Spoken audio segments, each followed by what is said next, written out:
आज जो हमारी परिचर्चा का अध्याय है, 5वां अध्याय है, इसमें दो बहुत ही हमारे के काबिल शिक्षक जुड़े हुए हैं। श्रीमती प्रज्ञा सिंह मैम शासकीय पूर्व माध्यमिक शाला हनौदा से एवं श्री रुद्र प्रताप राणा जी शासकीय प्राथमिक शाला सकड़ा से, जिला कोरिया से। नमस्कार। तो आज आप दो बातचीत होगी। नमस्कार। नमस्कार सर। नमस्कार। नमस्कार। तो परिचर्चा के इस दौर को आगे बढ़ाने से पहले एक छोटी कविता से शुरुआत करते हैं, क्योंकि कविताएं जो हैं हमारे जीवन की बहुत बड़ी बड़ी घटनाओं को सरलता से और दो में बयान कर देती है। तो जब हम सब शिक्षक हैं, छात्रों से जुड़े हुए हैं, और मैं जब ये कविता लिख रहा था तो मेरा मानना ये है कि मुस्कान जो है दरअसल वही दीपक हैं जो अंधेरे में रोशनी प्रदान करते हैं, और वो मुस्कान हमारे बच्चों की होती है। तो चंद लाइनों की कविता है। मुस्कान दीप है, मुस्कान है, इनमें ताकत उदासी के अंधेरे से लड़ने की। ये अपने उजाले रोशन करते हैं तन्हाइयों के घुप अंधेरे में। इनमें ताकत है दूर से टिमटिमाते हुए उजाले की आस देते रहने की। क्षमतावान है बीच तक फैले आशा के तमस को हरने की। सकारात्मकता तेल लिए धैर्य की बाती को धीरे धीरे गलाते सदा रोशनी बिखेरते रहते हैं। ये मुस्कान के दीप सदा टिमटिमाते रहे यूं ही, यह जिम्मेदारी है हमारी और आपकी। सब शिक्षक साथी अपनी ये जिम्मेदारी भली भांति निभाएं। बहुत बढ़िया। तो आगे हम चलिए। सबसे पहले आप दोनों का हमारे इस शैक्षिक परिचर्चा कार्यक्रम में बहुत बहुत स्वागत है मैम। सर धन्यवाद। वैसे तो आप दोनों परिचय के महाज नहीं है, फिर भी एक छोटा परिचय आप लोगों का दे देता हूं मैं। जैसा कि सभी हमारे साथी शिक्षक साथी विशेष रूप से जानते हैं, प्रज्ञा सिंह मैम शासकीय पूर्व माध्यमिक शाला हनौदा विकासखंड दुर्ग जिला दुर्ग से हैं, और मैथ्स लैब उनका काफी प्रसिद्ध है, और बहुत से शैक्षिक प्लेटफॉर्म जो हैं उनमें आप लोगों ने उन्हें देखा होगा, जैसे कि the teachers app, chocolate app, और उनका चयन जो है राष्ट्रीय पुरस्कार के लिए भी हुआ था जी। दूसरे हमारे जो साथी हैं श्री रुद्र प्रताप सिंह राणा जी शासकीय प्राथमिक शाला सकड़ा विकास खंड खड़गवां जिला कोरिया से। सर वैसे कोई आज खासकर आज के समय में परिचय के मोहताज नहीं है, क्योंकि आज हम सब उन्हें जी बाइक वाले स्कूल टीचर के नाम से जानते हैं, और वहाँ के अधिकांश पालक जो हैं उन्हें छतरी वाले सर भी बोलते हैं, नीली छतरी वाले सर। वैसे तो काफी दिनों से काम कर रहे हैं, लेकिन इस बार विशेष सुर्खियों में लॉकडाउन के दौरान मोहल्ला क्लास आए हुए हैं। तो आप दोनों से विस्तार से आपकी शैक्षिक गतिविधियों, आपके कार्यों, कठिनाइयों के बारे में चर्चा करेंगे। तो हमारे पहला और पारंपरिक प्रश्न ये होता है कि शैक्षिक यात्रा की शुरुआत कैसे हुई आपकी? सर राणा सर से शुरुआत करते हैं हम। जी, एक बार फिर से आप सबको मेरा नमस्कार। सर बचपन से तो एक कृषक की भूमिका ही निभाता था मैं, और इत्तेफाक से एक संत के कहने पे मैंने फॉर्म भरा, और सन 2009 में मेरी पोस्टिंग हो गई। तो सबसे पहली पोस्टिंग थी अब उस समय सरगुजा जिला था, प्रतापपुर ब्लॉक, तमोर पिंगला अभ्यारण्य में। वो स्कूल का नाम था शासकीय प्राथमिक शाला बेलवा टिकरा। उसके बाद 2-3 साल के बाद सर एक मैडम की शादी हुई, और इत्तेफाक से म्यूचुअल करके मैं आज कोरिया जिले में शासकीय प्राथमिक शाला सकड़ा में हूँ जी। जी सर। मैम आपसे भी यही सवाल है, शैक्षिक यात्रा की शुरुआत कैसी? शैक्षिक यात्रा तो मेरी ऐसी रही कि मैं जब पढ़ाई करती थी उसी समय से मुझे पढ़ाने का बहुत शौक था। तो मैं जब फर्स्ट ईयर में थी उसी समय से मैं आसपास के बच्चों को पढ़ाया करती थी। फिर मैंने एमएससी किया और मेरी शादी हो गई, फाइनल ईयर में थी तो। और उसके बाद फिर सिर्फ घरेलू जिम्मेदारियां निभाई मैंने 10 साल में बिल्कुल घर के अंदर ही रही। मैं कई दिन तक तो मुझे घर के गेट तक भी नहीं पहुंच पाती थी मैं। फिर 2008 में मैंने ऐसे ही भर्ती परीक्षा व्यापम द्वारा निकली थी, उसको मैंने भरा, और फिर मेरी नियुक्ति प्राथमिक शाला हनोदा में हुई। जी। और उसके बाद 2 साल बाद फिर से मैंने परीक्षा दी और फिर मैं अभी माध्यमिक शाला में गणित शिक्षक के रूप में पदस्थ हूँ, वहीं के हनोदा के ही। जी। जी। तो आप हनौदा में काफी लंबे समय से हैं और वहाँ काम कर रही हैं। हाँ हाँ। जी। तो मैम, चर्चा की शुरुआत में ही, क्योंकि आपका मैथ्स लैब जो है वो राष्ट्रीय स्तर पे जाना जाता है, तो ये मैथ्स जी लैब बनाने का कॉन्सेप्ट आपके पास कहाँ से आया? मैं साथ साथ आपके जो मैथ्स लैब है उसकी पिक्चर भी दिखाते जाऊंगा साथियों को। जी जी। जी। मैथ्स लैब ऐसा बनाने का कॉन्सेप्ट तो अचानक से आया। मैं गणित को ट्रिक्स के माध्यम से पहले से पढ़ाते आ रही हूँ, तो उसका परिणाम बच्चों पर बहुत ज्यादा दिखाई पड़ता था और बच्चे बहुत अच्छा करते भी थे, लेकिन मैं जो कमजोर बच्चे थे उनके लिए कुछ खास नहीं कर पा रही थी। तो उसके लिए मैं सोचते रहती थी कि इनको कैसे सिखाया जाए। जो बच्चे अच्छे थे वो तो कर ही रहे थे और बच्चों को 100% मार्क्स भी मिल रहे थे। मेरे 4 बच्चों को 100 में 100 नंबर मिले थे गणित में 8वीं की बोर्ड परीक्षा में। तो उसके लिए मुझे पंचायत द्वारा सम्मानित भी किया गया, लेकिन ये कुछ मेधावी बच्चों तक ही सीमित था। एक दिन मैंने एक एक्टिविटी करा रही थी क्लास में, तो अचानक से एक जो बच्ची थी मानसिक दिव्यांग थी, वो मेरे पास आई और अपनी एक्टिविटी दिखाकर बोली, उसने कुछ ऐसा कहा जो मेरे दिमाग को एकदम क्लिक कर गया जी। कि अगर ये बच्ची इतने अच्छे से गतिविधि के माध्यम से समझ पा रही है तो बाकी बच्चे तो और अच्छा करेंगे। बस वहीं से मेरे टीएलएम बनाने की शुरुआत हुई। वो मेरी गतिविधि थी, वो मैं थोड़ा सा बताना चाहूंगी आपको। वो मेरा आहा क्षण भी है। जी बिल्कुल। अभी राज्य स्तरीय आहा क्षण में मैंने प्रतिनिधित्व किया था अपने जिले का, तो वो आहा क्षण के बारे में मैं जी। बताना चाहूंगी। उस दिन मैं क्लास 7 में थी और गणित के एक अवधारणा त्रिभुज के तीनों अंतःकोणों का योग 180 अंश या अर्धवृत्त होता है, ये मैं पहली बार एक गतिविधि के माध्यम से बता रही थी। मैंने शादी के पुराने कार्ड लिए हुए थे और उनको त्रिभुज की आकृति में काटा था और उसको फिर काट कर एक अर्धवृत्त बनाना था बच्चों को, कोण को काट कर।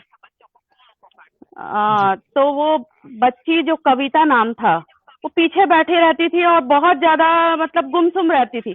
अचानक मेरे पास आई और बोलती है, देख मैडम, मोरो चंदा बन गए। मैं एकदम चौंक उठी कि ये बच्ची इतना कठिन चीज को ऐसे कैसे बना सकती है। और मतलब मैंने तो कभी सोचा नहीं था कि अर्धवृत्त को चांद से भी हम जोड़ सकते हैं।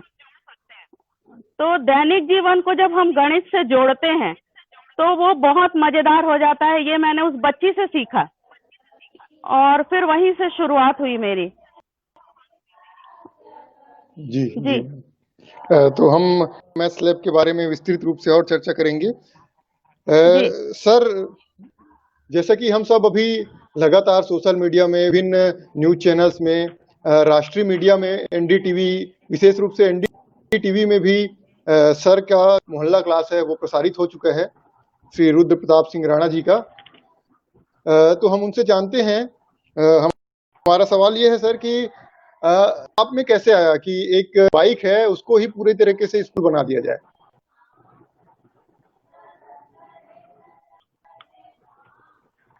हेलो राणा सर, अब उनके यहाँ लाइट शायद गोल होगी मतलब लगता है हमारी अभी। आवाज पहुंच पा रही है। हाँ तो जी। हाँ हाँ, तो ये कुछ हाँ तकनीकी सर। दिक्कतें आते रहेंगी बीच बीच में, हम और कोशिश करते रहेंगे।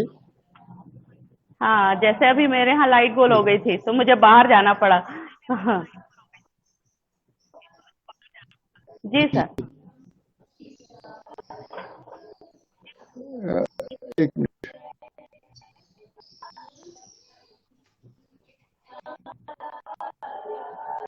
हम्म,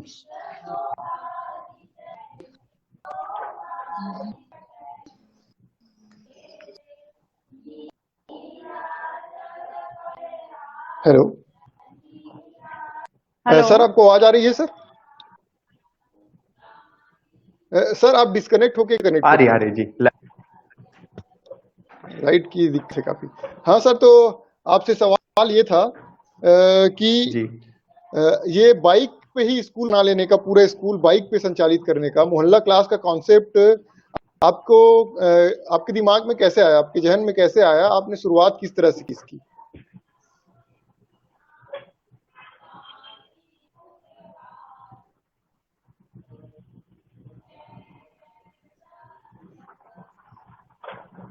हाँ सर, आवाज आ रही है आपको आवाज?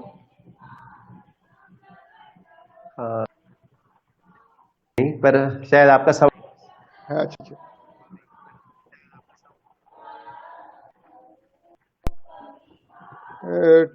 नेटवर्क का दिक्कत हो रहा है सर आपके यहाँ कुछ। हाँ सर, ये सर तब तक एक आध प्रश्न मैम से और कर लेते हैं, जब अच्छे से कनेक्टिविटी हो जाएगी, आपको आवाज आएगी तब फिर पूछेंगे। ठीक है ओके, सर? अभी जी आप आ रही है क्या? जी जी। अब हाँ हाँ आ रही है सर, चलिए आ ठीक रही है। है, आ रही तो अभी आ रही क्लियर है। जो जी जी बाइक जी स्कूल का कॉन्सेप्ट हम देख रहे हैं इन दिनों सभी प्लेटफॉर्म पे, सोशल मीडिया पे, फेसबुक पे, जी यहाँ तक कि नेशनल जी टीवी पे जी भी आपका जो बाइक स्कूल है वो चल चुके हैं। तो ये कॉन्सेप्ट आपके दिमाग में कैसा है कि तो कुछ किया जाए? जी जी। सर, काफी प्रयास के बाद भी ना हम लोग बच्चों को जोड़ नहीं पा रहे थे। और ये लग रहा था कि जी कुछ भी हो, आखिर में शासन प्रशासन हमको सैलरी तो दे ही रही है, और हम लोग घर पे बैठ के बस इंतजार कर रहे हैं कि कब स्कूल खुले तो हम बच्चों। तो ये चीजें मन जी को विचलित करती थी। फिर ये लगा कि अगर बच्चे नहीं आ रहे हैं तो क्या हम विद्यालय को ही बच्चों तक लेके जा सकते हैं। तो फिर एक आइडिया आया। जी विद्यालय में रहता क्या है, एक व्हाइट बोर्ड है, टीचर है, चौक है, कुछ स्टडी मटेरियल है, बुक्स है, टीएलएम है। तो ये लगा कि क्यों ना ये सारी चीजों को मैं बच्चों तक ले जाऊं और अलग अलग मोहल्ले में बांट दूं बच्चों को, जिससे संक्रमण का खतरा थोड़ा और कम हो जाए। तो इस उद्देश्य से ये था कि भाई मैं किस में ले जाऊं, जी कैसे ले जाऊं। फिर लगा कि मोटरसाइकिल में इन सारी चीजों को मैं रख के वहां तक ले जा सकता हूँ। तो एक छोटा बोर्ड लेके, और फिर एक छतरी की आवश्यकता पड़ी सर, कि धूप से भी बचूं, बारिश से, कि मैं किसी के घर में बैठना ही ना पड़े मुझे, ना किसी को टच करूं, किसी संपर्क में जी जाऊं या गांव वालों के संपर्क में। क्योंकि अगर एक भी बच्चा संक्रमित होता तो कल सारा दोषारोपण मेरे ऊपर ही आता कि सर जब से आ रहे हैं तब से ये हो गया। तो इन सब से बचे कैसे? तो जी फिर ये बिल्कुल था सर। आइडिया कि भाई अपन सड़क पे या चौराहे पे ही पढ़ाएं। तो फिर एक बाइक ही मुझे दिखी कि जिसमें मैं सारी चीजों को लेके और बच्चों तक जा सकता हूँ। और शायद कुछ हद तक बहुत सफल भी बढ़िया। था, जब 60 से 70 बच्चे जुड़े। जी सर। जी सर, कुछ तस्वीरें हैं आपके जो स्कूल है उसकी, अ, हम साथियों को अपने दिखाना चाहेंगे। काफी न्यूज चैनलों में भी आप आए हैं और आपसे अभी तक लगातार संपर्क हो ही रहा होगा न्यूज चैनल वालों का। जी जी सर। तो सर होता क्या है, कोई जैसे आप काम तो बहुत दिनों से करते आ रहे हैं निश्चित तौर पर, और बहुत सा काम कर रहे हैं। अच्छा है कि जी हमारा एक काम ऐसा होता है कि बहुत हाईलाइट हो गया, उसके बाद हमको जी लोग इसी के नाम से जानने लगते हैं। तो जी इसकी शुरुआत से पहले भी आपने बहुत सारे जो कार्य हैं स्कूल के लिए किए हैं, जी तो उन पर भी आपसे विस्तृत रूप से चर्चा करेंगे। उसके बाद जी सर। इसी को लेकर उसको लेकर आपसे प्रश्न है कि ये एक साथ बोर्ड, जी छतरी, पाठ्य पुस्तकें, लाइब्रेरी, इतना जी। सारा चीज आप मैनेज कैसे कर लेते हैं? बहुत आसान था सर, थोड़ा अ, रिस्क तो था, कुछ साथी लेकिन अगर जी और इसे सर कोई भी कर सकता है। इतना आसान है कि इस समय जो नायलॉन के रस्से आते हैं जिन्हें खींचा जा सकता है, हुक लगे होते हैं, बस आप जी मुझे मुश्किल से 1.5 मिनट लगते हैं सर ये सब सेट करने में। जी और छतरी में जो टीएलएम जो यूज करता हूँ, या कार्ड्स है, जैसे शब्द चित्र कार्ड होते हैं या अंक है, संख्याएं हैं, तो उसके लिए मान लीजिए 2 मिनट एडिशनल एक दिन पहले तैयारी करनी पड़ती है कि कल मुझे बस किस क्लास के बच्चों को क्या पढ़ाना है और कौन सा टीएलएम मुझे यूज करना पड़ेगा। तो एक तैयारी थोड़ी सी होती है। पर जी बाइक में ये सब रखना सर इतना आसान है, और मैं अपने साथियों से रिक्वेस्ट करूंगा और कि वो भी ऐसा कर सकते हैं बड़ी आसानी से। और मेरी कोशिश है सर कि एक छतरी और व्हाइट बोर्ड मैं उपलब्ध कराऊंगा। जो इस अभियान को आगे बढ़ाना चाहते हैं उन्हें हम किसी न किसी संस्था से एक व्हाइट बोर्ड और एक छतरी उपलब्ध तक जा सकें। तो ये बहुत ही प्रेरक बात है सर। जो भी हमारे साथी देख रहे हैं हमारे इस कार्यक्रम को, अगर चाहते हैं कि राणा सर की तरह आपका बाइक स्कूल तैयार हो जाए, तो एक बार उनसे संपर्क जरूर करें। आपको निश्चित तौर पर बहुत सी सहायता मिलेगी। इन सारी बातों के साथ साथ कुछ ऐसी बातें भी रहते हैं हमारे स्कूल में जो हमारे शुरुआत से जुड़ी होती है कि एक है समाज सहभागिता का मुद्दा। तो सामाजिक सहभागिता के संबंध में मैम आपसे एक प्रश्न है। हाँ। हम बहुत से सोशल मीडिया में देख रहे थे कि आपने अपने पूर्व छात्र छात्राओं के साथ मिलकर बच्चों तक पहुंचने का एक माध्यम बनाए हैं। वास्तव में जब कोविड का दौर आया तभी हम लोगों ने शिक्षा सारथी अवधारणा या समुदाय से लेना सोचा, लेकिन आप ये गतिविधियां जो हैं वो बहुत पहले से करते आ रहे हैं। तो आपने ये आपकी प्रेरणा ये कहाँ से आई कि छात्र छात्राओं से आप शिक्षा को आगे बढ़ाने में मदद लें? एक समय था कि जब हमारे यहाँ स्टाफ बहुत कम था स्कूल में, तो माता उन्मुखीकरण कार्यक्रम मैंने करवाया था। उसमें मैंने माताओं से बातें की कि क्या हम स्कूल में पार्ट टाइम आकर आप कुछ सेवा दे सकते हैं। तो गांव की ही 9 महिला पुलिस जो थी, और वो किसी बच्चे की माँ थी या बुआ थी या बहन थी, और मेरी पूर्व छात्राएं भी थी, क्योंकि मैं 12 साल हो गया मुझे उस गांव में काम करते हुए, तो ऑब्वियसली बड़े हो चुके हैं। तो उनसे जब मैंने बात की कि बच्चों को अभी बेसिक नॉलेज ही नहीं है, तो आप क्यों ना एक घंटा विद्यालय में आकर सेवाएं दें। तो ऐसे 9 लड़कियों को मैंने तैयार किया। तो वो आते थे, जब हम पूरा पढ़ा लेते थे उसके बाद उनको एक पीरियड हम देते थे। तीनों क्लास में 3-3 लड़कियां जाती थी और बच्चों को रिवीजन कराती थी। हम जो पढ़ाते थे उसको वो रिवाइज कराती थी, और फिर उसके बाद धीरे धीरे वो 9 से 40 हो गई। तो 40 बच्चों को लेकर उन्होंने ही बनाया, प्रज्ञा युवा शक्ति संगठन करके उन्होंने बनाया, और उसमें फिर हम मिलकर काम करने लगे। तो मैंने वो बच्चों को बोला कि आप अपने आसपास के कम से कम 4 बच्चों को बेसिक नॉलेज सिखाइए, गणित की मूलभूत संक्रियाएं, क्योंकि बच्चे जब प्राइमरी से मिडिल में आते हैं तो उनको बेसिक नॉलेज नहीं होता है, उनको ठीक से पढ़ना नहीं आता है, गणित का जोड़ना घटाना गुणा भाग भी नहीं आता है। तो अगर वही नहीं आएगा तो हम आगे क्या पढ़ाएंगे। तो इसमें बहुत अच्छा मुझे रिजल्ट भी मिला कि बच्चों को ये सब चीजें आने लगी, और फिर वही लड़कियों को अभी जब शिक्षा सारथी की अवधारणा आई, तो हम पहले से चूंकि पढ़ा रहे थे व्हाट्सएप ग्रुप के माध्यम से, और अड़ोस पड़ोस के बच्चों को तो वो पढ़ा ही रही थी। तो ये जब शिक्षा सारथी की अवधारणा आई तो हम तो ये 2 साल से करते आ रहे थे, तो हमें कोई दिक्कत नहीं हुई। हमारा व्हाट्सएप ग्रुप भी पहले से बना हुआ था।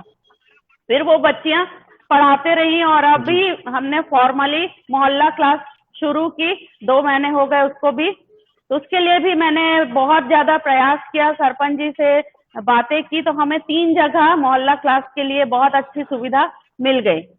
तो ये एक मेरा गांव में इतना मान सम्मान भी है कि मेरे बोलने से सरपंच जी ने बहुत अच्छी व्यवस्था की, और अब वहां पर सुचारू रूप से हमारे मोहल्ला क्लास चल रही है।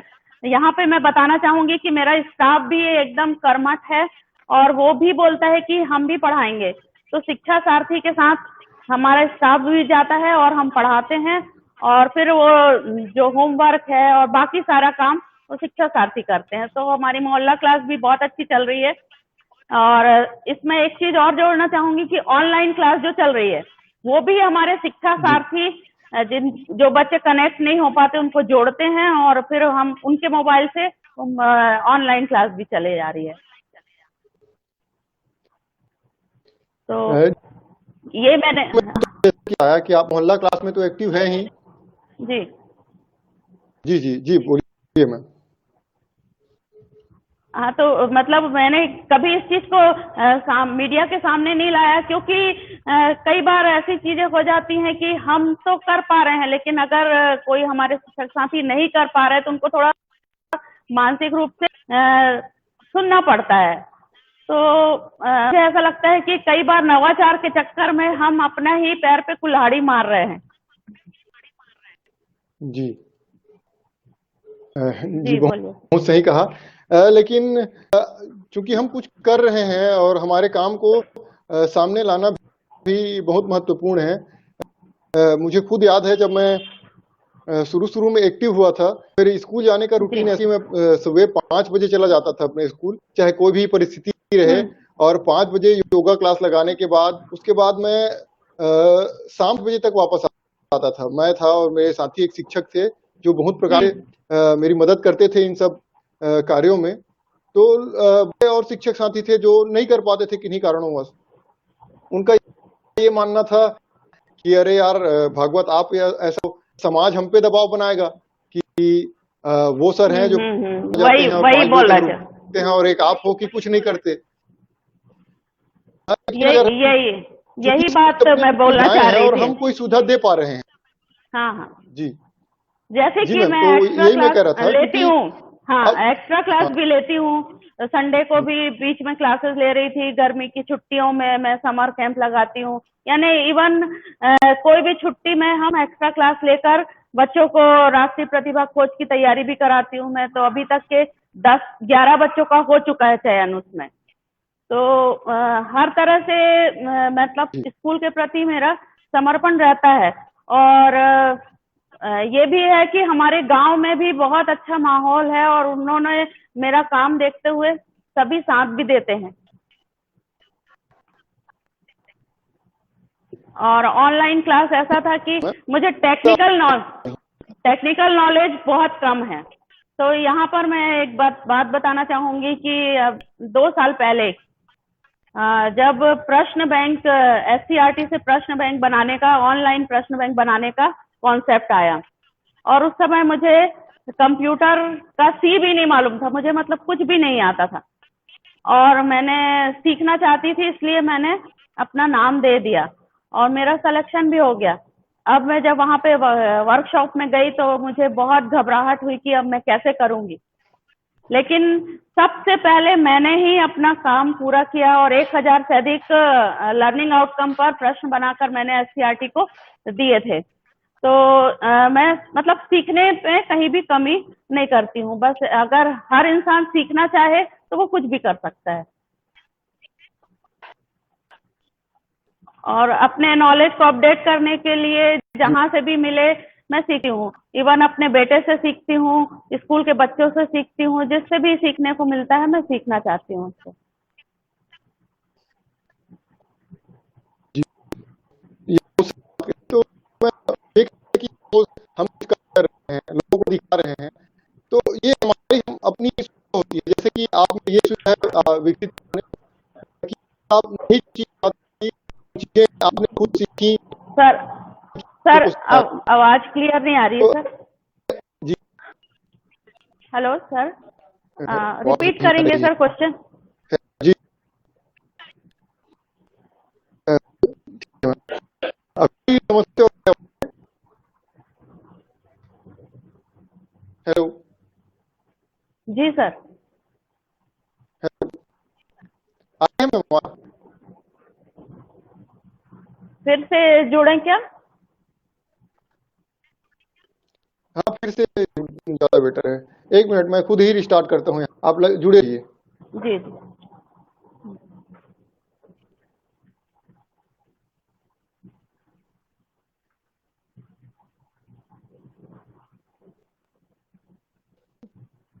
थोड़ी देर के लिए लगता है इंटरनेट पे कुछ समस्या है। तो साथियों, जो हमारे फेसबुक से साथी जुड़े हुए हैं, उनसे अनुरोध है कि अगर आपको लगता है कि आप भी अपनी कुछ बातें शेयर करना चाहते हैं।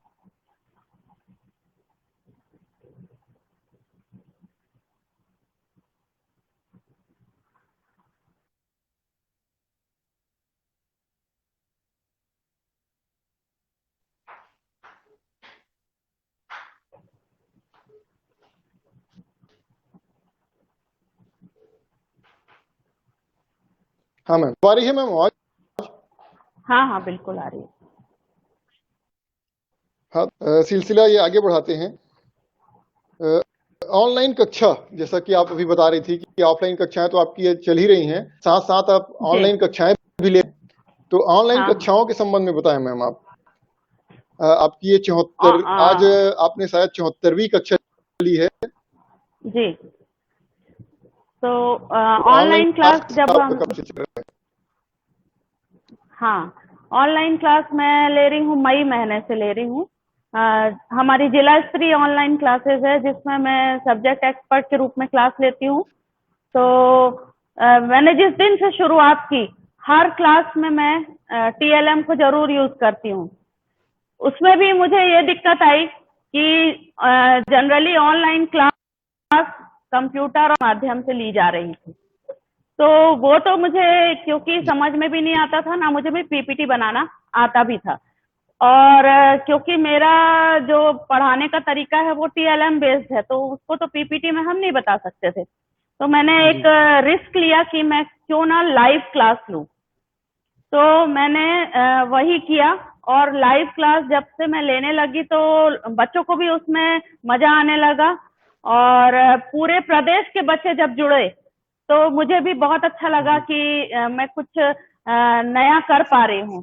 और अभी तो मुझे इस बात का बहुत ज्यादा खुशी भी है कि इंटीरियर के बच्चे, यहाँ तक कि एक मोटरसाइकिल गुरुजी के नाम से एक सर और हैं, नारायणपुर के हैं, देवांगन जी, वो जी उनके 27 बच्चे डेली वो इतनी पानी बरसात में जाते हैं और उनको अपने फोन से क्लास मेरी अटेंड करवाते हैं। तो उनके लिए भी बहुत, मतलब मेरे दिल में बहुत ज्यादा इज्जत है कि वो एक इतनी इंटीरियर में होते हुए जाते हैं और बच्चों को क्लास अटेंड करवाते हैं। तो ऐसे ही बहुत सारे हमारे शिक्षक साथी हैं जो कि मेरी लिंक के लिए बोलते हैं कि लिंक दीजिए और हम अपने बच्चों को क्लास अटेंड कराएंगे। साथ ही साथ सीजी स्कूल से भी जुड़ते हैं बच्चे। तो अभी तक के मेरे पोर्टल में 3000 से ज्यादा बच्चे जुड़ चुके हैं क्लास, और 74वीं ऑनलाइन क्लास थी मेरी आज। और साथ ही साथ मैं बच्चों को कुछ नया देने के लिए उनको रोज आर्ट एंड क्राफ्ट भी बताती हूँ, तो जी और ऑनलाइन कुछ कंपटीशन भी कराती हूँ, तो बच्चों में उत्साह रहता है। जैसे कि आज ही मैंने उनको कोविड-19 के ऊपर एक एक्टिविटी बताई, और क्योंकि हमारे जिला में हेल्पलाइन नंबर्स भी आज जारी हुए हैं, तो वो भी मैंने उनको बताया और कोविड से संबंधित पूरी जानकारी दी, साथ ही साथ एक्टिविटी भी मैंने कराई है उनको आज। तो इसका जी बच्चों में बहुत उत्साह रहता है। पहले मैं सब्जेक्ट बेस्ड नॉलेज बता देते हो, लास्ट के 15 मिनट मैं आर्ट एंड क्राफ्ट कराती हूँ, जिसके लिए बच्चे उत्सुक भी रहते हैं और सारा वेस्ट मटेरियल से तैयार होता है। जैसे मेरे पास अभी यहाँ पर कुछ है, जैसे ये है, ये आपको दिख रहा होगा, जी जी ये जी एक प्लास्टिक का पॉट है, उस पर मैंने ये तुतली लपेटी हुई है और उससे ये जी पॉट बना है। यहाँ पर ये पिस्ते के छिलके हैं। तो ऐसे ही कुछ जो अपने आसपास वेस्ट मटेरियल है उसी से बताती हूँ। जैसे ये है, ये मैंने बनाया है भिंडी से, जी दिख रहा है ना? तो भिंडी से जी इम्प्रेशन जी देकर मैम ये, दिख रहा है। हाँ हाँ। और ये है, आज कोरोना पे मैंने एक एक्टिविटी बच्चों को कराई थी, ये है, ये देखिए कि जब हम अपने हाथों को धोएंगे, और बहुत सारी सावधानियां भी रखना है हमें, हाथों को धोएंगे तो कोरोना जो है वो भाग जाएगा। ये बनाने जी बच्चों को आज बताया था, तो बहुत मजा भी आया उनको, और वो खेल खेल में बहुत सारी चीजों को सीख लेते हैं। ऐसे ही जी गणित के कुछ टीएलएम भी हैं जो कि वेस्ट मटेरियल से तैयार, अभी तक के मैंने जितनी क्लासेस ली है सभी के लिए टीएलएम बनाया है। तो लगभग 200 से के करीब टीएलएम अभी घर में तैयार हो चुके हैं मेरे।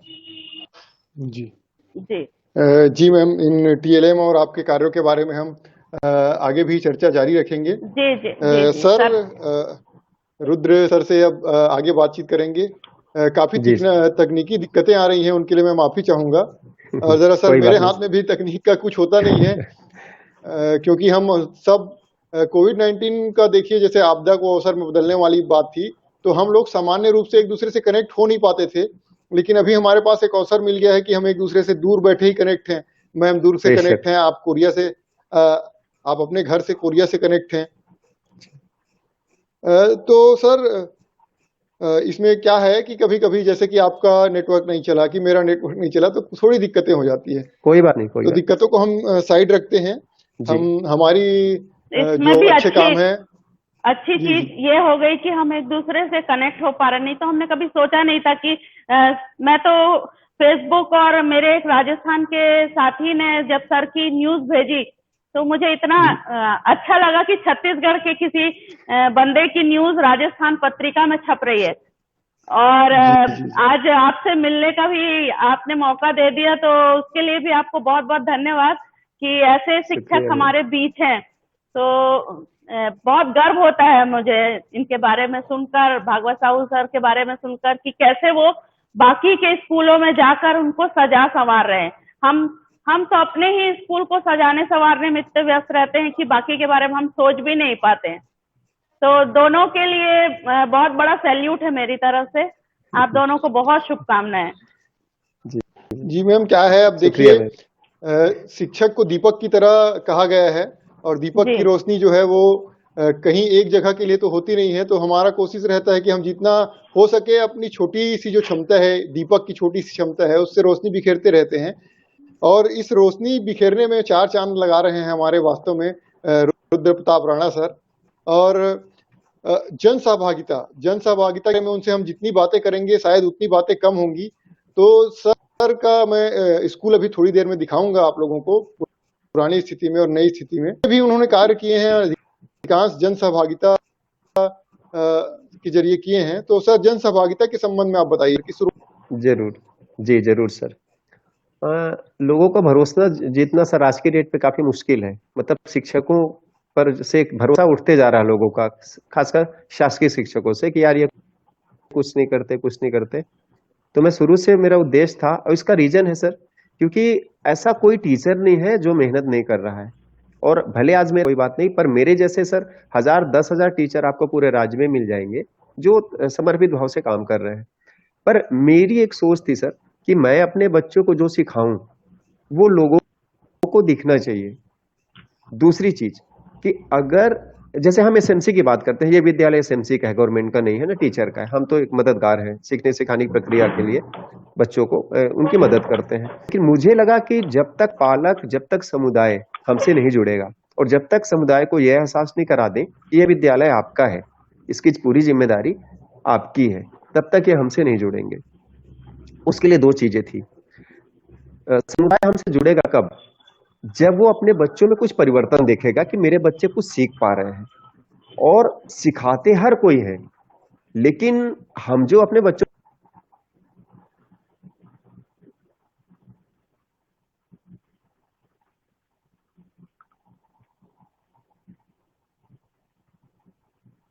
आवाज नहीं आ रही सर आपकी।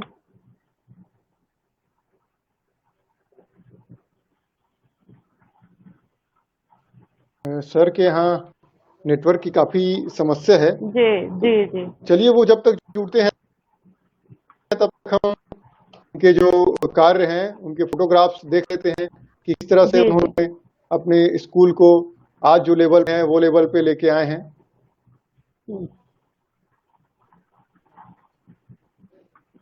तो सर की बहुत सारी खासियतें हैं। विशेषकर मैं एक बात सब बताना चाहूँगा। सन 2019 में 19 की शुरुआत में एक कार्यशाला हुई थी राज्य स्तर पर SCRT में कि शिक्षा की गुणवत्ता वृद्धि में रोड मैप तैयार करने के लिए मैम भी उसमें सहभागी थी, मैं भी सहभागी था, रुद्र सर भी सहभागी थे। शिक्षक के रूप में हमारा किसी ट्रेनिंग कार्यक्रम में या किसी रोड मैप निर्माण में सहभागी होना मेरे ख्याल से उतना महत्वपूर्ण तो है, उतना महत्वपूर्ण नहीं है, क्योंकि ये तो हमारा पेशा है। हम जुड़ेंगे ही, हमको जब भी बुलाया जाएगा जाएंगे ही। लेकिन एक उपलब्धि यहाँ पे राणा सर के लिए थी कि उनके गांव के जो शाला प्रबंधन समिति के सदस्य थे, वो गए थे वहां पे। उन्होंने पूरे राज्य भर के शाला प्रबंधन समितियों के लिए रोड में शासन की मदद, और लगातार उनके स्कूल में ऐसी गतिविधियां होती रही हैं, खासकर समुदाय जो रिमार्केबल है, जैसे कि मैं कुछ तस्वीरें आपको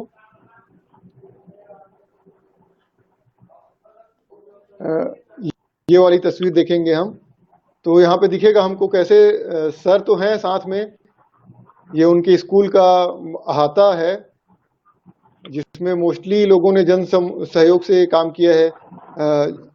सर के साथ साथ देख रहे हैं हम शाला प्रबंधन समिति के सदस्य भी हैं, स्कूल में उनकी गार्डनिंग भी बहुत अच्छे से हुई है। और ये गार्डनिंग जो है उन्होंने पूरी तरीके से जन सहयोग से ही किया हुआ है। देख सकते हैं कितना सुंदर स्कूल है, रिमोट एरिया में भी है स्कूल।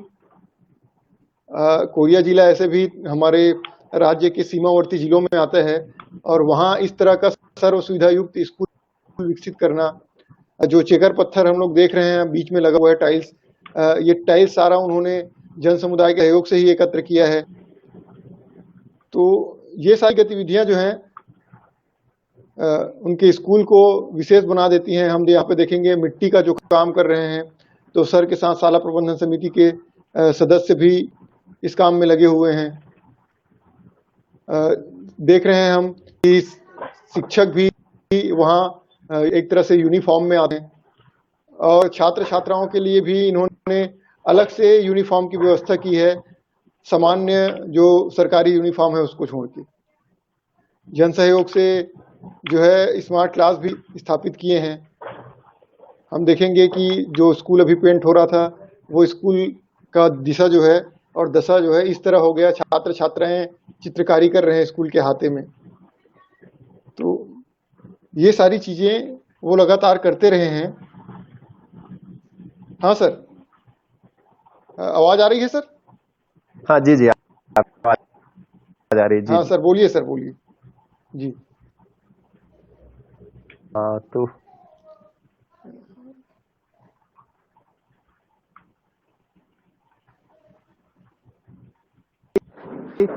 जो चींटी दिख रही है तो बोल सकते हैं कि पापा एंट कहते हैं हम लोग इसे, या छिपकली को देख के बोले पापा पापा वो लिजर्ड है, या बाबू वो लिजर्ड लागे। तो इस तरह से जब बच्चों को मैंने शुरुआत किया इंग्लिश वर्ड्स को घर पे यूज करना, फिर जैसे मैथ्स पढ़ा रहा हूँ, फेवरेट सब्जेक्ट हिसाब किताब करते थे घरों पे कि पापा हर महीने कितना सामान हमारे घर पे आ रहा है, तो उसको जोड़ घटाना करना, गुणा भाग करना। और जैसे मेरे यहाँ ज्यादातर व्यापारी वर्ग के लोग हैं, तो अगर वो टमाटर बेचने गया है तो शाम को बच्चा बताएगा फिफ्थ का कि पापा आप कितना टमाटर बेचा। तो इस तरह की जब गतिविधियां होने लगी और बच्चे जब जो चीज सीखते थे अपने घरों पे लेके जाने लगे, तब लोगों को ये लगा कि यार मेरा बच्चा कुछ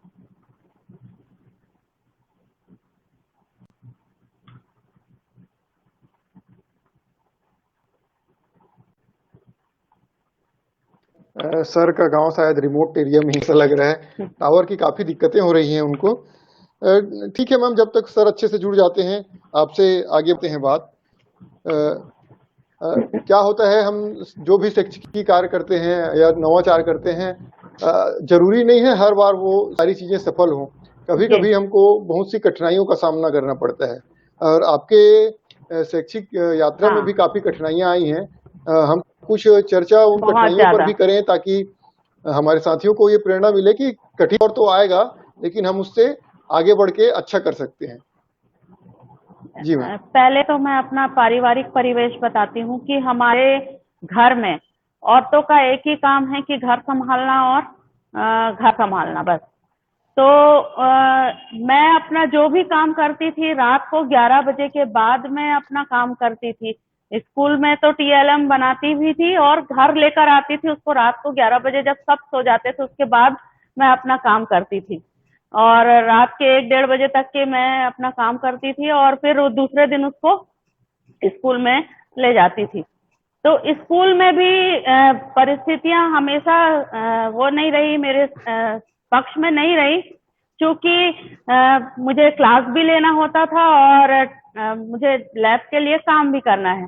तो टाइम के भी मैनेजमेंट, और मैं अपने HM सर से मैंने बात की तो वो भी मुझे इस तरह से सुविधा देने को तैयार नहीं थे। तो फिर धीरे धीरे मैंने क्या किया कि मैंने बोला ठीक है सर, आप मुझे 4 पीरियड लगातार दे दीजिए। मैं 4 पीरियड लगातार पढ़ाने के बाद सेकंड हाफ में जाती थी और फिर काम करती थी। तो उसमें भी ना मुझे मतलब 5 रुपए की भी कहीं से हेल्प नहीं मिली। तो सारा कुछ मैंने अपने घर से ही लगाया। अभी तक के मैंने कभी सोचा नहीं कि कितना मैंने खर्च कर डाला है। अभी तक 2-2.5 लाख रुपए तो जरूर खर्च हो ही चुके हैं हमारे स्कूल में, चाहे वो बच्चों के लिए हो चाहे कि स्कूल के लिए हो। और अब छोटा बड़ा कोई भी कार्यक्रम होता है तो मेरे से ही अपेक्षा की जाती कि मैडम खर्च करेंगी। तो यहाँ पर मैं एक जन सहयोग की बात बताऊंगी। तो जब मैंने अपना स्कूल में लगाना शुरू किया तो धीरे धीरे समुदाय का भी साथ मिला, और समुदाय का बहुत कम साथ मिला, मैं ये कहना चाहूंगी, क्योंकि जो गांव है वो श्रमिक बाहुल्य बस्ती है। वहां पर संपन्न लोग बहुत कम है। रोज कमाना और रोज खाना उनके पास इन सब चीजों के लिए मतलब करने की इच्छा भी नहीं है और देना भी नहीं चाहते। तो उसके लिए मैंने सबसे पहले अपने ससुर जी को मैं अपने स्कूल के कार्यक्रम में लेकर गई। मैंने बोला, पापा आप तो मंदिर में बहुत दान करते हैं, तो चलिए आज आपको स्कूल लेके चलती हूँ। तो वहां मैं उनको लेकर गई और उनके द्वारा गांव के 3 स्कूल हैं हमारे गांव में, प्राथमिक, मिडिल और हाई स्कूल। प्राथमिक शाला से मेरा लगाव शुरू से रहा है क्योंकि मैं वहां पे पदस्थ थी। तो उन्होंने फिर 3 स्कूलों के लिए हर साल 5,500 हजार रुपया देने की घोषणा की। तो वो राशि अब मैं उनके बिहाफ में मैं ही देती हूँ एक्चुअली, क्योंकि अब वो इतने ज्यादा बुजुर्ग हो गए हैं कि उनको याद भी नहीं रहता है। तो मतलब 16,500 रुपया हम हर साल गांव की शालाओं को देते हैं। उसके अलावा जैसे ग्रीन बोर्ड नहीं था हमारे स्कूल में, तो मैंने ग्रीन बोर्ड दिया, म्यूजिक सिस्टम दिया, यानी बहुत सारी चीजें जो भी कमी बेसी होती थी वो मैं अपने जेब से पूरा करती थी। तो हमारे सरपंच जी को जब पता चला कि मैडम इतना सब कर रही हैं, तो वो एक कार्यक्रम में उनको आमंत्रित किया गया था। तो मैंने उनको बोला कि सर हमारी भी इच्छा है कि हमारे बच्चे स्मार्ट क्लास में पढ़ें। तो बोलते हैं आप तो कभी मांगती नहीं है तो हम कैसे देंगे।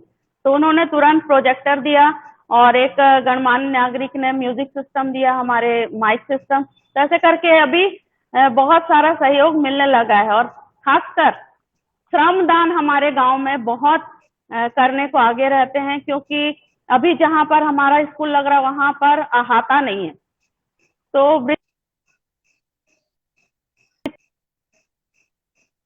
वृक्षारोपण तो हमारे लिए तो सोचना भी बहुत कठिन था।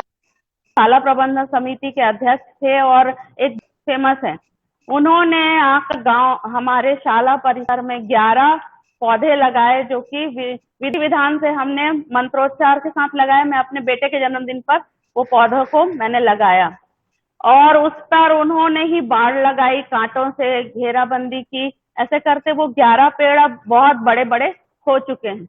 और एक गांव की खासियत बताना चाहूंगी कि आज से 5 साल पहले गांव वालों ने गायत्री मंदिर के आसपास वृक्षारोपण किया था और जोड़ा से पौधा लगाया और उसका अपने बच्चे जैसे देखभाल करते हैं। तो ये हर साल उस दिन हम गांव का जन्मदिन मनाते हैं।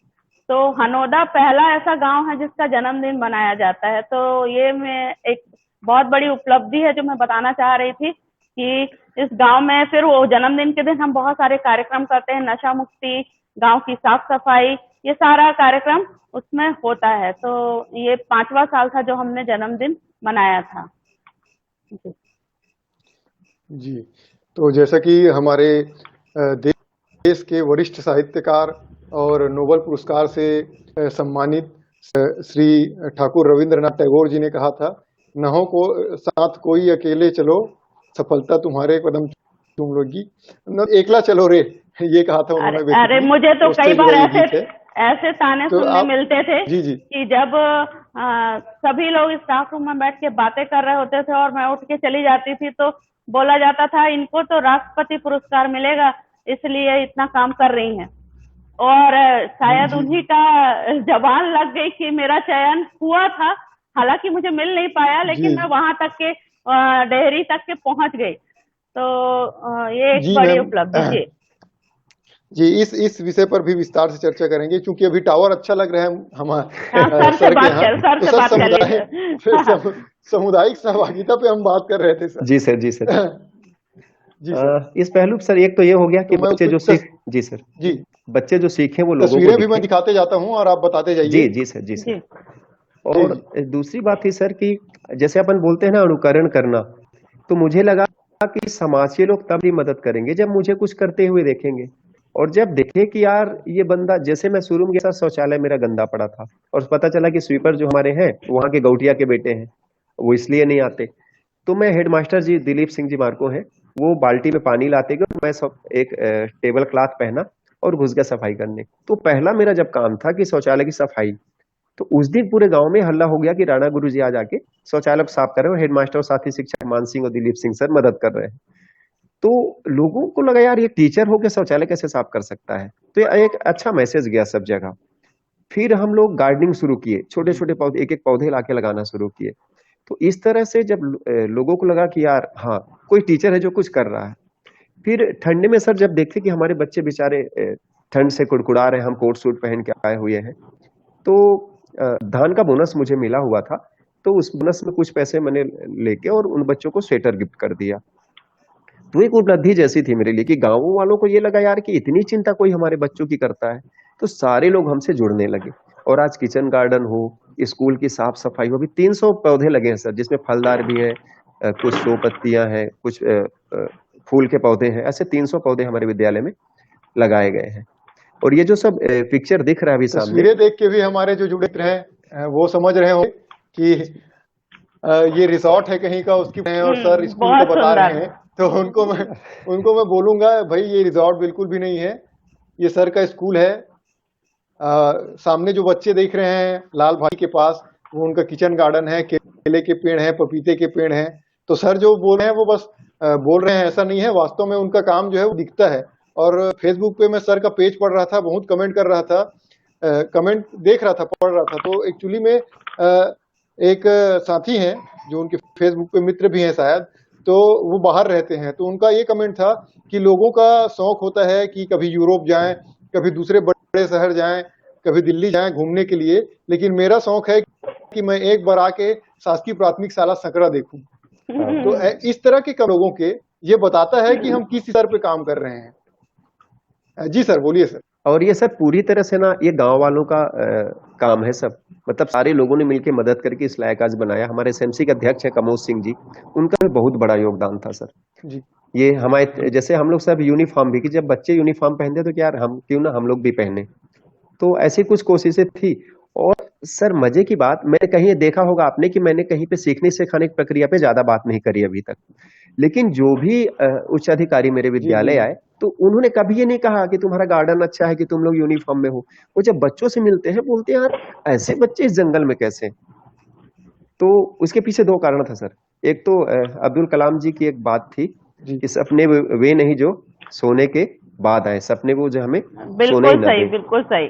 जी। जी तो जी। मैं सर रात में दो दो उन्हें बजे उठ के मेरी जी नींद खुल बिल्कुल। जाती थी, और मैं प्लान करता था क्या करूं क्या करूं। घर एग्जैक्टली वाले भी एग्जैक्टली। हाँ। घर वाले गाली देते थे कि यार सेम ये पागल। सेम सेम ईयर, सेम क्या ईयर। बात है। तो घर वाले हाँ। बोलते थे पागल हो वही गया जब क्या हम ये। सक्रिय हो जाते हैं तो लगभग सबकी सोच ऐसी ही हो जाती है कि अरे हमको स्कूल किसी वक्त एक सोचते ही कल क्या सोचे कि कल हम नया क्या करेंगे। जी। ये सोच जो है हमको सही में सोती, बिल्कुल सही कहा सर ने। जी सर।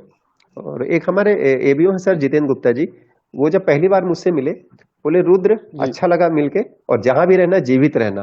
मैं बोला यार यार मैं मर चुका हूं क्या भाई। क्या दिखा सर को, मेरे को बोले जीवित रहना। बाद में समझ में आई बात कि सर जीवन पर्यंत हम इस काम को अपने आगे बढ़ाएं, और इस कार्य के बदौलत हमारी एक पहचान बने।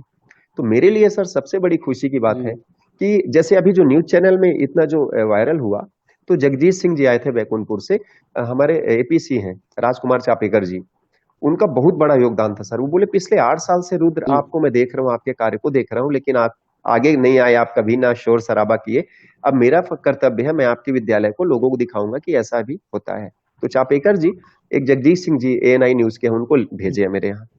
तो वो भी मुझे नहीं बोले, ना मेरी छतरी को देखे, जी बाकी सब ठीक है बोले, लेकिन यार ये बच्चे आपके इतने अच्छे क्यों। अभिव्यक्ति कौशल का विकास सर बच्चों में अच्छा हुआ है, तो बच्चे निडर होके बोलते हैं।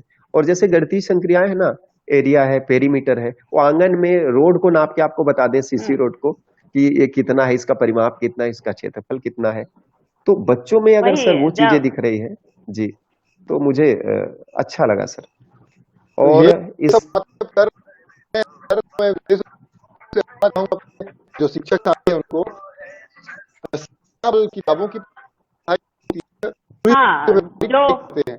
जैसे कि पंखा अगर कहीं कुछ दिक्कत हो गई है तो सर क्या करते हैं, पंखा उतार लेते हैं और पंखा एक तो खुद देखने लगते हैं और छात्र छात्राओं से पूछते हैं कि उनका नट बोल्ट खोलो कम से कम, या कुछ चीज और रिपेयरिंग करनी हो गई। जैसे रोड में कभी एक फोटो उन्होंने डाली थी कि ट्रक आया हुआ है, तो बच्चों को खाने ले गए कि भाई सीमेंट का प्रोसेस कैसे है, कैसे हमारे तक सीमेंट पहुंचता है। तो ये सब चीजें भी सर कराते रहते हैं साथ साथ। मैम बोल रही थी आप? नहीं, सर ने कहा कि गणित को जब तक कि हम जीवन में नहीं उतारेंगे तब तक ये गणित सरल नहीं होगा। तो यही बात मैं अपने बच्चों के साथ करती हूँ। कई चीजें जो होती हैं जो कभी नहीं सीख पाते हैं, वो अगर हम खेल खेल में सिखा दे तो बच्चे बहुत अच्छे से सीखते हैं। जैसे कि पूर्णांकों का योग बच्चों को बहुत कठिन लगता है, पूर्णांकों का गुणा वो भी बहुत कठिन लगता है। तो उसके लिए मैंने बहुत सारे गेम्स बनाए हैं जिससे अब बहुत अच्छे से सीखते हैं बच्चे। तो ऐसे ही हर जो चीज मुझे बचपन में कठिन लगता था उसको मैंने उस पर काम करना शुरू किया। जैसे मुझे बेलन का आयतन, वक्र पृष्ठ और संपूर्ण पृष्ठ कभी भी समझ में नहीं आता था। मतलब जब कहाँ आयतन ज्ञात करना है, कहाँ वक्र पृष्ठ और कहाँ संपूर्ण पृष्ठ, वो मैं रट्टा ही मारा करती थी। लेकिन जब मैं खुद शिक्षक बनी तो मुझे समझ में आया कि बच्चों को जब अवधारणा स्पष्ट नहीं होती है तभी वो गणित से फिर डरने लगते हैं, और अगर एक बार उनके मन में डर आ गया तो फिर बहुत गड़बड़ हो जाएगी। तो मैंने उनके डर को निकालने के लिए सबसे पहले छोटे छोटे टीएलएम और जो उन्हीं से बनवाना शुरू किया, और उनको साथ में लेकर ही बनाती थी कि उनकी भी अवधारणा स्पष्ट हो जाए। तो यहाँ पर मैं बताना चाहूंगी कि एक बच्चा जो डी ग्रेड का था, एकदम औसत से भी कम, उसने बोर्ड परीक्षा में 81 मार्क्स पाए मैथ्स में। तो उसके पालकों को भी बहुत ज्यादा आश्चर्य हुआ कि ये बच्चा कैसे, मतलब जो गणित में इतना कमजोर था कि फेल होता था। तो ऐसे कई बच्चे हैं। अभी तो मेरे एक बच्चे ने नीट इसका जेई का भी एग्जाम क्लियर किया है, कुछ बच्चे नीट की तैयारी कर रहे हैं, कुछ पीएससी की तैयारी कर रहे हैं। तो सभी मेरे टच में रहते हैं, और कोई भी उनको अगर दिक्कत आती है तो मुझसे पहले पूछते हैं कि मैम हम इसको कर रहे हैं क्या ठीक है, या कोई भी डाउट होता है तो वो पूछते हैं। इवन हिंदी का भी होगा, इंग्लिश का भी होगा तो मुझे पहले पूछते हैं, अपने टीचर से पूछना छोड़कर।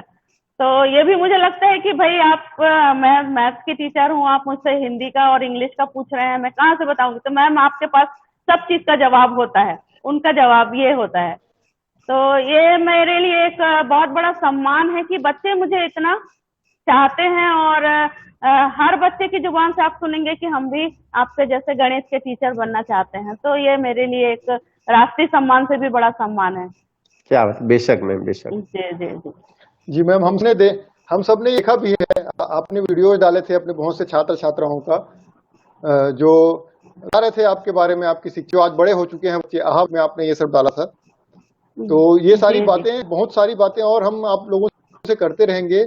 एक कमेंट है, हमारे संत राम थवाई जी हैं कवर्धा के, बहुत ही सोशल रूप से एक्टिविस्ट हैं और हरितिमा नाम से ग्रुप चलाते हैं। उनका कमेंट मैं पढ़ना चाहूँ यहाँ पे। विशेष रूप से उन्होंने लिखा है, की बातों को सुनकर आज अपने दोस्त के बड़े भाई याद आ गई, जिन्होंने बारिश के दिनों में चलते समय एक जर्जर क्रिश्चियन स्कूल के अहाते में शरण लिया। इस दौरान उन्होंने देखा कि छत टपक रहा है, बरामदे उखड़े हुए हैं। घर वापस आकर उन्होंने उद्धार करने की ठानी और स्कूल प्रबंधन से भेंट कर 1992 में 80,000 रुपए खर्च कर उस स्कूल को शानदार नवीनीकरण कराने में सहयोग किया। समाज और संवेदनशीलता ऐसे ही विरले लोगों के कारण अस्तित्व में अभी है। तो कहा सर आपने, आप लोगों की इस प्रकार की जो दुआएं हैं, और बहुत से सक्रिय लोग जो हैं जुड़े हुए हैं, जो लगातार हमारे स्कूलों के साथ जुड़े हुए हैं, उन्हीं की प्रेरणा है कि हम शिक्षक जो है कुछ कर पाते हैं। अगर प्रज्ञा मैम को वहाँ के समाज का साथ नहीं मिलता तो निश्चित रूप से अकेला चलना कभी भार नहीं हो सकता। नहीं, जैसे ये है कि पहले आपको लगते जाते हैं, शुरुआत आपको अकेले ही करनी होगी। जब मैं उस गांव में पहली पोस्टिंग हुई तो वहाँ का माहौल इतना खराब था कि मेरी प्राथमिक शाला में नियुक्ति हुई थी, सामने में शराब के नशे में लोग पड़े हुए जुए खेलते थे। उस गांव में कोई महिला शिक्षक तो जाना चाहती भी नहीं थी। जब मेरी पोस्टिंग हुई तो सभी लोगों को आश्चर्य हुआ कि ये मैडम वहां पर कैसे काम करेगी। और ये भी देख रही थी कि हमारे जो स्टाफ था तो एक सर थे, एचएम थे, और एक मैं थी, बस 2 ही लोग थे। और एचएम सर का भी ऐसा ही हाल था जैसा गांव के लोगों का हाल था। तो उस समय 220 बच्चे थे प्राइमरी में, पहली से लेके 5वीं तक के 220 बच्चे थे और मैं नई नई पोस्टिंग हुई थी। अब मुझे बहुत ज्यादा दिक्कत होती थी कि मैं क्या करूं क्या ना करूं। तो उसके लिए मैंने फिर गांव के लोगों से, माताओं से खासकर बात करना शुरू की। कई बार तो नशे में व्यक्ति बाउंड्री वॉल को कूदकर स्कूल के अंदर भी प्रवेश कर जाते थे। तो बहुत खराब परिस्थिति में मैंने उस गांव में नौकरी की। तो अब जब सोचती हूँ कि कैसे उस समय मैंने डील किया होगा तो अभी मुझे खुद को आश्चर्य होता है। और उसके बाद जब माध्यमिक शाला में आई तो ये थोड़ा सा गांव से बाहर है और ये सुरक्षित भी था। लेकिन कुछ ही दिन के बाद हमें दूसरी बिल्डिंग में शिफ्ट कर दिया गया जहां पर अहाता नहीं है। वहां भी हमें यही समस्या अभी भी देखने को मिलती है। अभी का घटना मैं बताऊंगी कि कुछ दिन पहले मैं स्कूल गई थी तो हमारे जो लैब की बाहर की लाइट के कनेक्शन को किसी असामाजिक तत्व ने काट दिया है। तो ऐसी भी घटनाएं होती हैं। तो अच्छे बुरे दोनों लोग मिलते रहते हैं और उसी से जूझ कर हमको आगे बढ़ना होता है। बस ठीक। राणा सर से सुनना चाहेंगे बिल्कुल सही ऐसा कुछ कहा अनुभव आपने। उनके में? जी बिल्कुल बिल्कुल, राणा सर के बहुत से अनुभव हैं, उनको हम मौका देते हैं। वो सर एक नेटवर्क से गायब विशेष हो जा रूप से रहे हैं मेरा बस। कोई बात नहीं। एक विशेष प्रश्न है मेरा। जी सर। खासकर ये प्रश्न बहुत जरूरी समझता हूँ जी क्योंकि आज का तो जो दौर है विशेष रूप से हमारे समाज की जो परिस्थिति है जी वो कहीं ना कहीं सामुदायिक रूप से बहुत बिखराव की स्थिति है। जी कुछ लोग एक धारणा के पीछे बहुत उग्रता से पड़े हुए हैं, कुछ लोग दूसरी धारणा के पीछे बहुत उग्रता से पड़े हुए हैं सांप्रदायिक रूप से। तो ऐसे में एक रहते हैं जिनको मैं देखता हूँ कभी बाबा की दरगाह पे कव्वाली गा रहे हैं और कभी दिल्ली जाके माता के मंदिर में जगराता गा रहे हैं। तो ये टाइप की सोच आप में आती कहाँ से है सर? सर मैं तो ईश्वर की थोड़ा ईश्वर पे आस्था मेरी बहुत ज्यादा है और मैं बचपन से मंदिर जी जाता था और बगैर गुरु के भजन गाना हारमोनियम बजाना सीखा। फिर इत्तेफाक से एक जगह है सर जहाँ लोग हुआ सारे हिंदू लोग हैं, तो मैं गया था देखने यार ऐसी क्या जगह हिंदू लोग अल्लाह अल्लाह करते हैं। तो मैं एक मन में गलत विचार लेके गया था। वहां जब मैं गया तो संत मेरे को बोलते, फकीर जो थे इंशान अली शाह बाबा का वो एक मजार बना हुआ है, बोले यार तू तो माता जी का चाहने वाला, तू मेरे पास क्यों आया है, तेरे को सब वहीं से मिलना है। तो मैं दंग रह गया कि ऐसा भी कोई संत है। तो मैं बोला बाबा अपनी सेवा में रख लो। तो वो बोले मेरी क्या सेवा करेगा। तो बस वहां जुड़ा। फिर वही मेरे को बोले कि बेटा तू फॉर्म भर, तेरे को नौकरी दूंगा। तो बोला बाबा मेरे पास कोई डिग्री ही नहीं है तो कहाँ से नौकरी मिलेगी। तो वो 2 झापड़ मारे थे मेरे को और उनके कहने से मैं फॉर्म भरा और शिक्षक बना। तो मैं दोनों चीजें निभा रहा हूँ सर, और दुनिया को ये बताना चाह रहा हूँ कि ये कोई न हिंदू न कोई मुस्लिम, हम सब इंसान है और जो दायित्व हमको मिल रहा है उस दायित्व का निर्वहन करें, किसी की बुराई ना करें। जी सर, ये विशेष प्रश्न पूछने का मेरा मकसद ये था जी कि देखिए हम जो शिक्षक हैं जी ये समाज के लिए मार्गदर्शक का कार्य करते हैं और एक निश्चित धारणा से बंधे हुए जब हम जाते हैं जी मतलब कुछ देर के लिए ऐसे सोचिए कि मैं एक हिंदू रूप में स्कूल जाता हूँ जी जी और मैं अपनी हिंदूवादी जो धारणाएं हैं वो जी व्यक्त करता हूँ, या एक मुस्लिम के रूप में जाता हूँ जी और स्कूल में अपनी जो धार्मिक भावनाएं हैं वो व्यक्त जी करता हूँ। तो उससे जी क्या होता है, हमारे बच्चों की जो मानसिकता है वो बहुत संकीर्ण हो जाती है, बेशक फिर वो भी बेशक। उसी तरीके से सोचना शुरू कर देते हैं। जी और सर। आने वाले समाज में सबसे जरूरी ये है कि आगे के दिनों में ऐसा हो, धर्म देखिए इति धर्म ये कहा गया है शास्त्रों में, मतलब इसको मैं धारण करता हूँ, जो मेरी क्षमता है वो जो मैं मानूं वो धर्म है। तो ये भावनाएं जो है वो छात्र छात्राओं में भी विकसित हो कि आगे जाकर हम द्वेष हो, क्योंकि जी हमारा संविधान भी सभी धर्मों को की बराबर इज्जत करते हैं, लेकिन हमारे देश में जी जी तो आप जो हैं इन चीजों को से प्रसारित कर रहे हैं, इसके लिए आप साधुवाद के पात्र हैं और उससे सारे जुड़े हुए हैं। एक बार मैं नाम जरूर लेना चाहूंगा और मैं लगातार आप लोगों को दिखाने की कोशिश कर रहा हूं। जैसे कि हमारी एक सक्रिय शिक्षिका हैं, हमारी साथी हैं परमिला कुशवाहा मैम। उन्होंने लिखा है, सर मेरी भी इच्छा है एक बार MS गणित ले और PS देखूं। हमारे एक साथी हैं गोवर्धन यादव जी, उनका कहना है कि सबसे पूर्ण है कर्तव्यनिष्ठा, कुछ करेंगे और करने वाले साथियों के मार्ग में बाधा डालेंगे। शिक्षक शब्द का आदर्श गायब देखता हूं।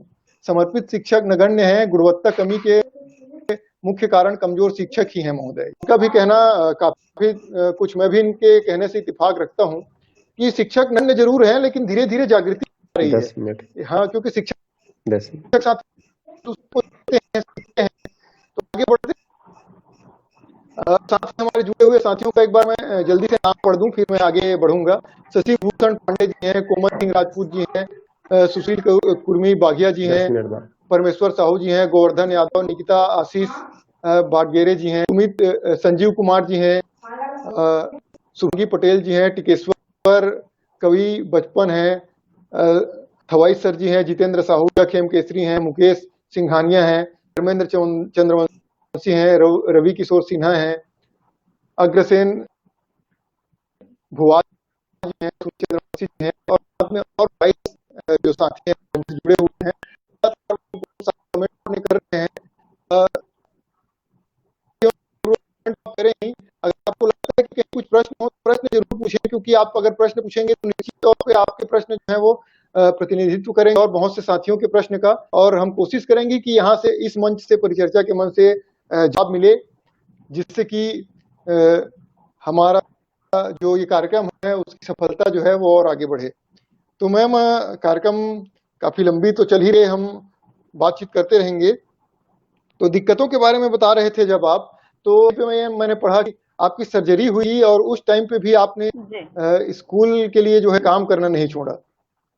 मतलब हाँ। खुद के हृदय में या खुद के शरीर में कोई कष्ट है और हम परोपकार कर रहे हैं, तो इस टाइप की धारणा विकसित कैसे होती है, इस बारे में जरूर आप हमको बताएं।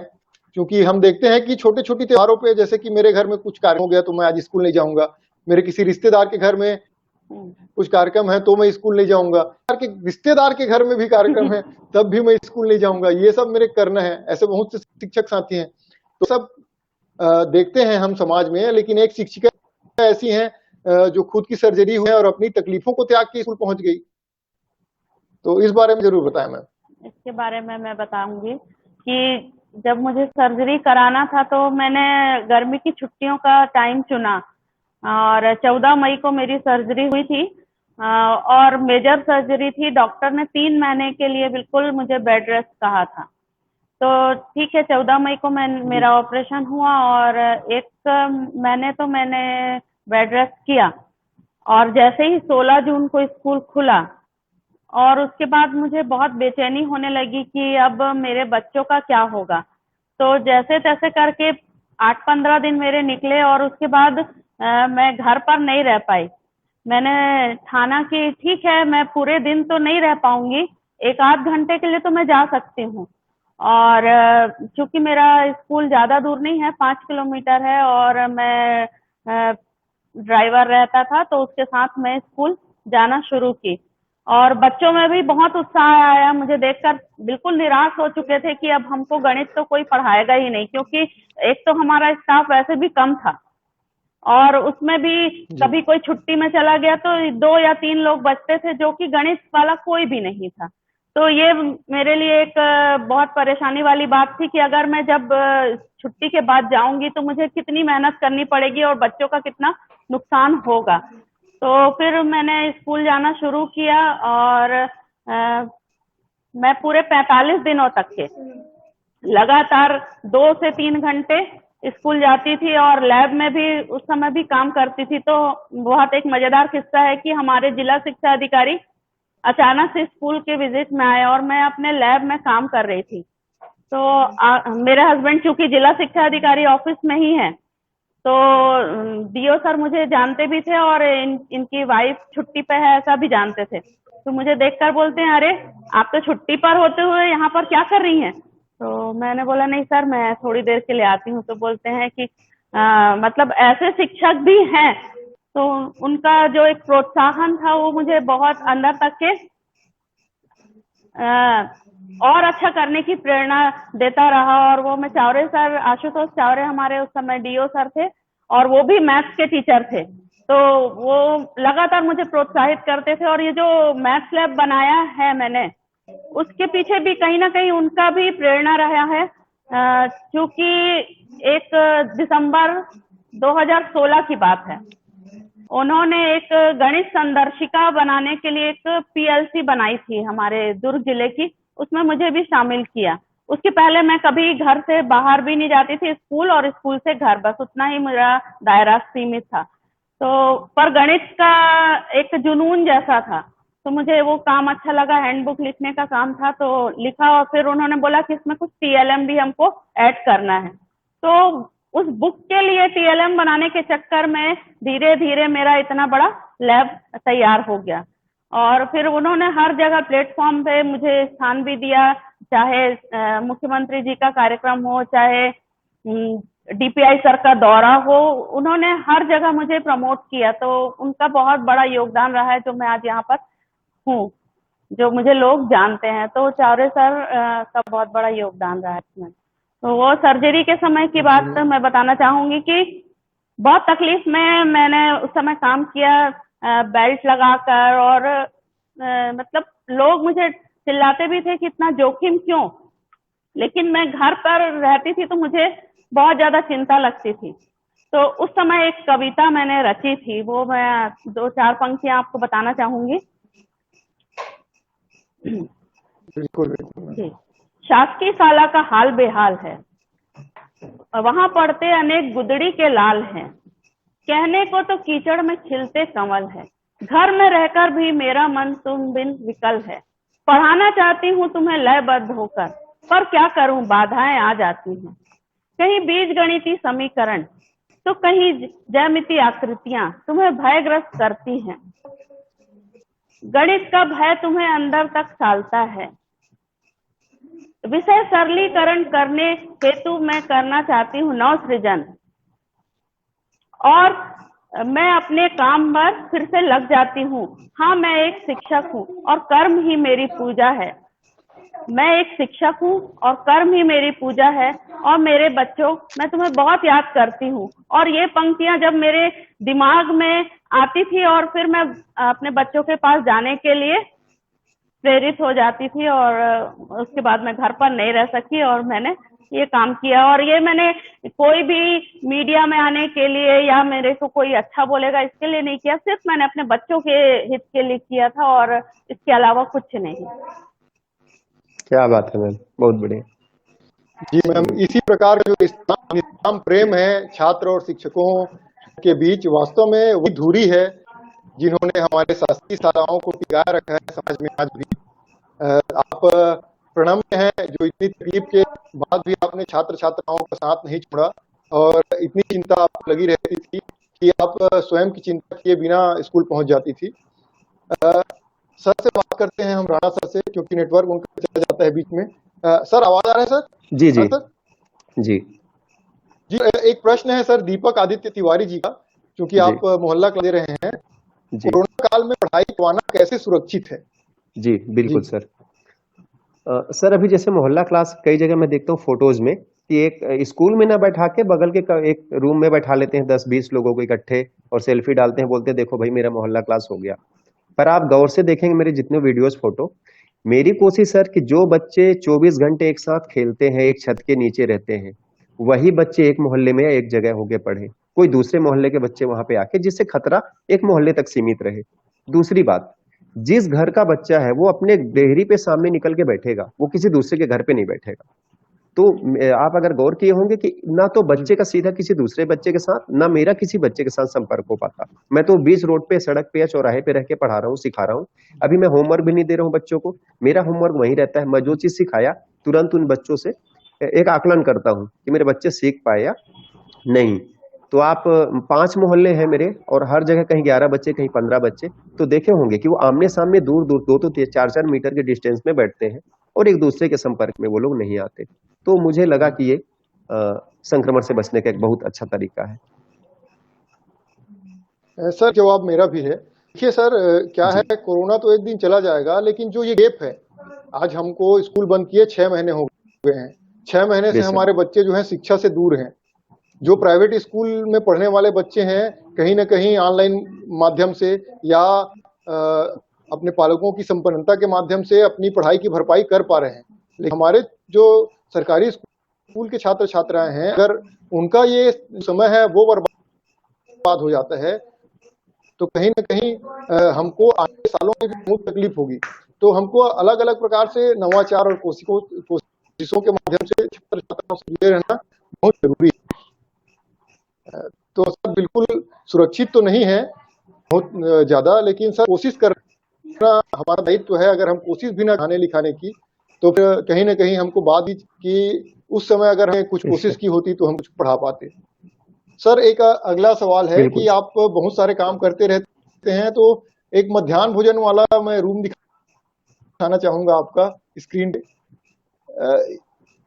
साथी देख रहे हैं, ये वाला तस्वीर है, कुटिया जैसा है, देखने में तो आश्रम लग रहा है। सर इसका क्या कॉन्सेप्ट है सर? सर, हमारे पूर्व कलेक्टर थे डोमन सिंह जी, जो वर्तमान में मेरे गृह जिला में है, पेंड्रा रोड जिले में है। तो इनको ये जी अमृत धारा गए थे, तो वहां देखे अमृत धारा एक अमृत धारा जलप्रपात पर्यटन स्थल है मैनपुरी कोरिया में। तो वो काफी प्रभावित हुए, बोले जी ऐसे स्कूल में भी बनाया जा सकता है। फिर उन्होंने टीचर से कहा कि आप कुछ विद्यालय बनाइए, तो कई लोगों ने बनाया। तो इसी तरह से मैंने भी बच्चों के लिए एक आकर्षण का केंद्र भी रहेगा और बच्चे डाइनिंग टेबल का आनंद लेंगे नेचुरल तरीके से। एक झोपड़ी सी हमने बनाई और बहुत अच्छा लगा ये, बच्चे बहुत आनंदित होंगे इसमें बैठकर। वो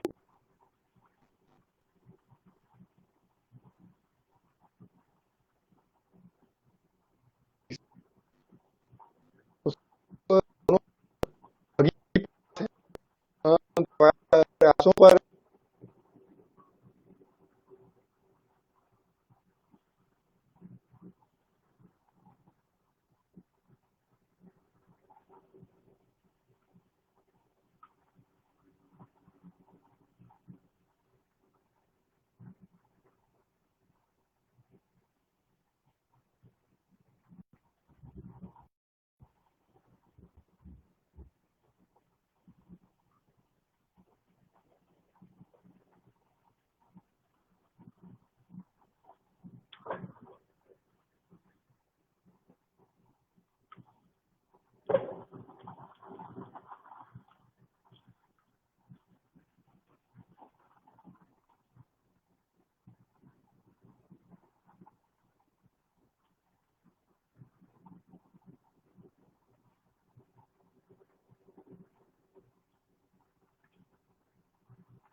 कुछ तकनीकी दिक्कतें आ रही हैं साथ।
जी मैम, आवाज आ रही है मैम? हेलो।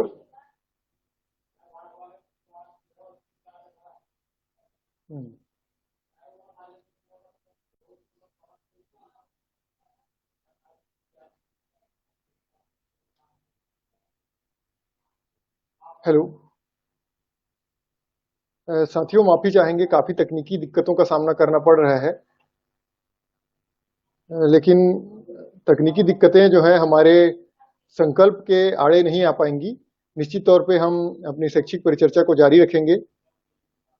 काफी बातें हुई हैं और काफी बातें बाकी हैं।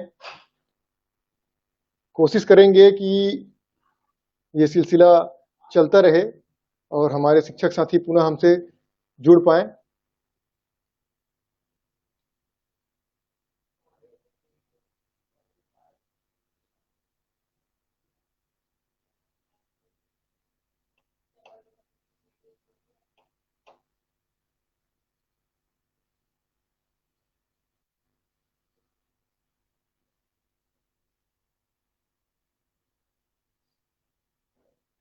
क्या बात हुआ?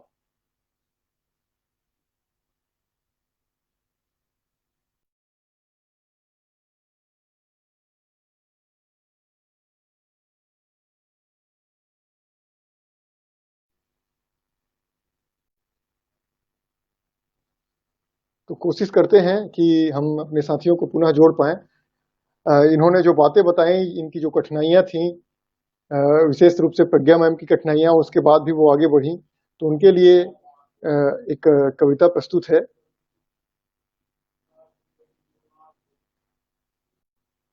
Hello hello. ठीक है, साथी हमारे जुड़ते हैं जैसे ही तो हम कार्यक्रम श्रृंखला आगे बढ़ाते हैं। तब तक ये एक छोटी कविता प्रस्तुत है। आती है विपदाएं जीवन में, आती हैं विपदाएं जीवन में, आशंकाओं की बयार चलती है, हौसला रख हौसले से चाह पलती है। आती है विपदाएं जीवन में, आशंकाओं की बयार चलती है, हौसला रख हौसले से चाह पलती है। बस सवेरा उम्मीदों का याद रख, बस सवेरा उम्मीदों का याद रख, चाहे जितनी काली हो रात ढलती है। मिलती मंजिल उसे जो न रुकता कभी, मिलती मंजिल उसे जो न रुकता कभी, कोशिश करते रहने से असफलता हाथ मिलती है। तो कोशिश ही कर रहे हैं हम जुड़ पाने की। सर आपको आवाज आ रही है? राणा सर, सर आवाज आ रही है सर? सर ये मैम आवाज आ रही है? हाँ हाँ बिल्कुल आ रही है। काफी समस्याएं हो रही है नेटवर्क को लेके, तो हम कुछ ही सवाल हमारे बाकी हैं। उसके बाद आज के इस कार्यक्रम को समाप्ति की ओर ले जाएंगे, क्योंकि नेटवर्क का बहुत कम हो रहा है। तो ऐसे आवाज आ में रही है? अगर बार बार दिक्कत होगी, जी जी सर आ रही है, बार बार अगर दिक्कत होगी, तकनीकी दिक्कत, तो क्या है, देखने वालों को भी लगेगा कि अरे यार क्या देख रहे हैं, मजा नहीं आ रहा है। तो उनकी तकलीफ को भी ध्यान में रखते हुए कार्यक्रम का संचालन करेंगे। तो मैम, जैसा कि हम सब जानते हैं, पढ़ा है सर हमने, आपका सिग्नल आपने वीक है। जी मेरा सिग्नल कभी वीक हो रहा है, कभी अप हो रहा है, समझ नहीं आ रहा है। जब मेरा वीक हो जाता है तो आपका स्ट्रांग रहता है, जब आपका स्ट्रांग हो जाता है तो मेरा सिग्नल वीक दिखाने लगता है। सर आवाज सर आपको? राणा सर नहीं आ रहा लग रहा है उनको। सर आवाज आ रहा है सर?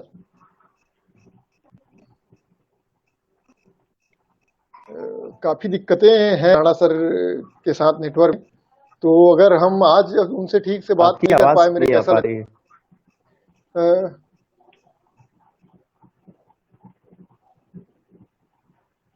बहुत अच्छे से उनसे बात नहीं हो पाई। उनके एक एपिसोड में विशेष रूप से फिर से आमंत्रित करेंगे ताकि ठीक ठाक बात हो पाए, क्योंकि उनके कार्य जो है निश्चित रूप से प्रेरणादायक है। तो मैम मेरा ये हाँ प्रश्न था कि आपने 5 से भी अधिक टीएलएम बनाए हैं, जी। गणित के टीएलएम, तो ये किस प्रकार से समस्याओं को सुलझाने में मदद करते हैं? गणित जैसा कठिन विषय जिसमें सारी अवधारणाएं जो हैं हाँ अमूर्त रूप से होती हैं, उनको मूर्त रूप हाँ। से प्रस्तुत करना, फिर सरलता से बच्चों को सिखाना, ये कैसे करती हैं आप? गणित तो जो चीज है ही नहीं उसे आप दिखाएंगे कैसे, इस पर ही है। गणित की शुरुआत ही मान लो से होती है। तो अब मान लो बोलने से जैसे कि वृत्त है, हम वृत्त कैसा होता है वो तो नहीं बता सकते, वृत्त जैसी आकृति बता सकते हैं, और यहीं से बच्चे को दिक्कत आती है। अभी जैसे कि मेरे पास ये एक टीएलएम है, बेलन के ऊपर मैंने बताया था आपको कि बेलन मुझे शुरू से कठिन लगता रहा है। मुझे कभी भी समझ में नहीं आता था कि वक्र पृष्ठ क्या है, संपूर्ण पृष्ठ क्या है और आयतन क्या है। तो बहुत आसानी से मैंने इसके लिए एक निकाला कि कोई भी वस्तु जितना स्थान घेरती है, इस बेलन को बनाने में प्रयुक्त सामग्री या इसके अंदर जो भी सामग्री भरी है वही इसका आयतन है, और ये जो इसके बाहर का पृष्ठ है वो इसका वक्र पृष्ठ है, और ऊपर और नीचे का पृष्ठ जब हम मिला दें तो ये संपूर्ण पृष्ठ होगा। इसी प्रकार से हर जो कठिन से कठिन चीज है, जैसे ये कोष्ठकों का प्रयोग है, ये मैंने अभी ऑनलाइन पे बनाया है, ये आप देख रहे होंगे कि वेस्ट मटेरियल से बना है कोष्ठक, जो प्रकार होते हैं बॉडमास का नियम और कोष्ठकों का प्रकार, इस एक टीएलएम से है। बच्चों को ये हम बिल्कुल बता सकते हैं कि सबसे पहले हम बार कोष्ठक हल करते हैं, सबसे पहली सवारी बार कोष्ठक आई, फिर छोटा कोष्ठक आया, फिर धनु कोष्ठक आया, फिर बड़ा कोष्ठक, और साथ ही साथ संक्रियाओं को भी हमें ध्यान में रखते हुए हल करना है। तो ये इसी तरह से छोटी छोटी अवधारणाओं को टीएलएम के माध्यम से बताओ तो बच्चे बहुत आसानी से समझते हैं। तो ऐसे मतलब मैं सोचते जाती हूँ कि इस पर कैसे काम करूं, और फिर जैसे जैसे आइडिया आता है वैसा उस पर काम करते जाती हूँ। और इसमें कई बार तो बच्चे ही आइडिया देते हैं कि मैडम इसको हम ऐसा करें क्या, तो फिर हम मिलकर उस पर काम करते हैं और फिर बहुत अच्छा काम होता है। अभी मैं अपने बच्चों को इतना मिस कर रही हूँ, जब घर में रहते हुए आप सोच सकते हैं कि जब मैं ऑपरेशन के समय में घर में नहीं रह पाई तो अभी मुझे कितनी तकलीफ हो रही होगी, इसका अंदाजा आप नहीं लगा सकते हैं। जी बिल्कुल मैम, पूरा अंदाजा तो नहीं लगा सकता, लेकिन एक शिक्षक के रूप में इतना तो जरूर अंदाजा लगा सकता हूँ कि किस तरह हम उन्हें मिस कर रहे हैं, अपने छात्र छात्राओं को। और जो ऑनलाइन पढ़ाई है उसमें भी पूरे बच्चे नहीं जुड़ पाते, वो भी एक बहुत बड़ी समस्या होती है जी। बार बार हम उनको बोलने पर भी नहीं जुड़ पाते हैं। तो उनके लिए भी मैंने शाम को ऑनलाइन क्लास लेना शुरू किया है। अपने बच्चों के लिए विशेषकर अलग से लेती हूँ, क्योंकि पालक दिन में घर में रहते नहीं है, तो शाम को 7:30-8 बजे करीब मैं क्लास लेती हूँ। जो सुबह जिला स्तरीय क्लास लेती हूँ, शाम को जो अपने बच्चों के लिए खास क्लास होती है वो ले रही हूँ। जी चलिए ठीक है मैम, बहुत सी बातें हैं, ज्यादातर बातें क्योंकि आपसे ही हो पाई। कारण ये है कि सर हम अनुरोध करेंगे आपसे कि एक दिन ना फिर से कार्यक्रम रखेंगे जिसमें आपके कार्यों पे बहुत लंबा चौड़ा बात करेंगे, विस्तारित रूप से बात करेंगे। आज बहुत सारा छूट गया, लेकिन कुछ बात में चूंकि अभी आप टावर पे हैं तो आप लेते हैं। जन सहयोग की जैसे हमने बातें की, तो इसके बाद हम आते हैं स्मार्ट क्लास पे। आपने अपने विद्यालय पे, दूरस्थ विद्यालय पे स्मार्ट क्लास बनाया, और जैसा कि मैम बता रही थी कि उन्होंने 2 लाख रुपए अब तक खर्च कर चुकी हैं स्कूल पे, तो इसी प्रकार आपने भी अपने स्कूल के टाइल्स के लिए विशेष रूप से मैंने देखा कि पूरा खर्च आपने किया है और स्मार्ट क्लास बनाया है। तो सर इन स्मार्ट क्लास के बारे में जरूर बताइए। सर मैं एक किसान भी हूँ, पहले भी बताया था, तो हर साल धान बेचता हूँ, तो उसका जो बोनस अगर गवर्नमेंट दे दी जब भी जिस वर्ष भी, तो उस बोनस में 50% पैसा मैं विद्यालय में कोशिश करता हूँ कि लगा लूँ। और मेरी इच्छा थी, जब हमारे राजेश सूर्यवंशी जी जांजगीर वाले, उन्होंने जब स्मार्ट क्लास स्टार्ट किया था अपने स्कूल में, तो मैं देखने गया था कि यार ये होता कैसे है। फिर वहां से आने के बाद एक जिद तो थी, तो मैं मैडम से अपने यहाँ घर में बात किया बच्चों से कि बेटा 1 साल तक हम लोग नए कपड़े और नए जूते नहीं खरीदेंगे, और इससे जो पैसा मिलेगा तो उससे मुझे एक प्रोजेक्टर लेना है। तो सारे लोगों ने हाँ कर दिया, तो मैंने 17,000 रुपए बचाए थे इससे, और वहीं से स्टार्ट हुई सर। फिर इतने सारे हैंड्स मिले मुझे, मेरे हेडमास्टर हैं दिलीप सिंह जी, वो भी हमेशा सपोर्ट किए। एबीओ सर हमेशा आर्थिक मदद भी करते रहे, जितेंद्र गुप्ता जी, मान सिंह सर एक शिक्षक साथी हैं, और सबसे बड़ा सहयोग सर पंचायत का। मतलब वो भले इंटीरियर में था, लेकिन एक शुभांग सिंह जी थे सचिव हमारे, और वहां के सरपंच शंकर सिंह जी हैं, तो ये लोग हमेशा आके लोगों के साथ आके और मेहनत करते थे। तो लेबर 300 पौधे लगे, बाउंड्री बनी हमारी, तो बहुत कम पैसे में हम लोगों ने ये सब कर लिया। तो एक तो बोनस का पैसा सर, और जब हम काम अच्छा करते हैं तो एक राजीव चावला जी थे जो आए थे यहाँ अमृत धारा देखने, वो सबसे पहले झूला गिफ्ट करके गए। तो वहां से एक प्रेरणा मिली सर कि अगर हम लोग अच्छा काम करेंगे बच्चों के लिए तो आर्थिक मदद हमको मिलते रहेगी। जी उसके बाद से जो सिलसिला शुरू हुआ तो बहुत से रिश्तेदार, कुछ दोस्त यार, आसपास के लोगों ने और आर्थिक रूप से मदद की, तो जाके हमने इतना कर पाया आज तक। जी सर, जैसा कि शुरू एपिसोड से आज हमारा ये 5वां अध्याय है। जी शुरू हुए अध्याय से हम चूंकि हमारा विषय ही है कि शासकीय शालाओं के सर्वांगीण विकास में शिक्षक और समाज की भूमिका, तो जी शिक्षक और समाज एक सिक्के के दो पहलू हैं। जब तक शिक्षक जो है अपना 100% नहीं देंगे स्कूलों में, हम समाज से भी उम्मीद करेंगे तो ये बेईमानी होगी एक तरह से, जैसा हमारे अभी गोवर्धन यादव सर ने भी कहा था कमेंट के जी माध्यम जी से। तो पहले जी हमको ही आगे आना पड़ता है। और जहां तक जी आर्थिक सहयोग की बात रही, तो क्या होता है सर, देखिए, स्कूल मैं जाता हूँ, स्कूल आप जाते हैं, स्कूल मैम जाती हैं, जी हम तीनों स्कूल जाते हैं और स्कूल में सुविधाएं नहीं है। मान लीजिए टूटा हुआ फर्नीचर है, मेरे बैठने के लिए व्यवस्था नहीं है, और मैं फिर भी जा रहा हूँ वहाँ और कुछ नहीं कर रहा हूँ, देख रहा हूँ कि सरकार करे। तो दरअसल कहीं न कहीं मुझको ये बात महसूस करनी होगी कि भाई ये गलत हो रहा है, कि अगर जी कुर्सी मुझे चाहिए, फर्नीचर मेरे बच्चों को चाहिए, कोई सुविधा मेरे बच्चों की चाहिए, तो मैं कुछ तो खर्च करूं। क्योंकि हमें बेशक भी सही बोल रहे बेशक। हैं। आजकल सम्मानजनक रूप से वेतन मिल रहा है, उसका एक हिस्सा अगर हम लगा देते हैं तो कहीं ना कहीं अपनी सुविधा पे लगा रहे हैं। जब हम सारी बेशक चीजें बिल्कुल। अपने हमारा जो पिछला कार्यक्रम था, उसके उसमें हमारे शिक्षक साथी थे श्री चंदेल सर, गुणाराम चंदेल जी, वो एक प्रसंग सुना रहे थे। एक शिक्षक साथी के साथ वो बैठे हुए थे, और वो शिक्षक साथी जो है अपनी बिटिया है उसके स्कूल की भूरी भूरी प्रशंसा कर रहे थे। वो प्राइवेट स्कूल था। वो कह जी रहे थे कि कोरोना काल है और स्कूल फिर भी जो वो प्राइवेट स्कूल है पर्टिकुलर, वो बच्चों को अच्छी शिक्षा दे रहा है और ऑनलाइन क्लास दे रहा है, ये सब वो बोल रहे थे। तो हमारे जो राम सर है वो थोड़ा ताव में आ गए, क्योंकि वो भी शिक्षा के प्रति बहुत समर्पित है। उन्होंने कहा, ठीक है सर, ये तो सब ठीक है, लेकिन आप करते हैं क्या ऐसा? प्राइवेट स्कूल की बात सुना रहे हैं, अपने बच्चों की सुविधा बता रहे हैं, और क्या आप अपने स्कूल के बच्चों को ये सुविधा दे पाते हैं?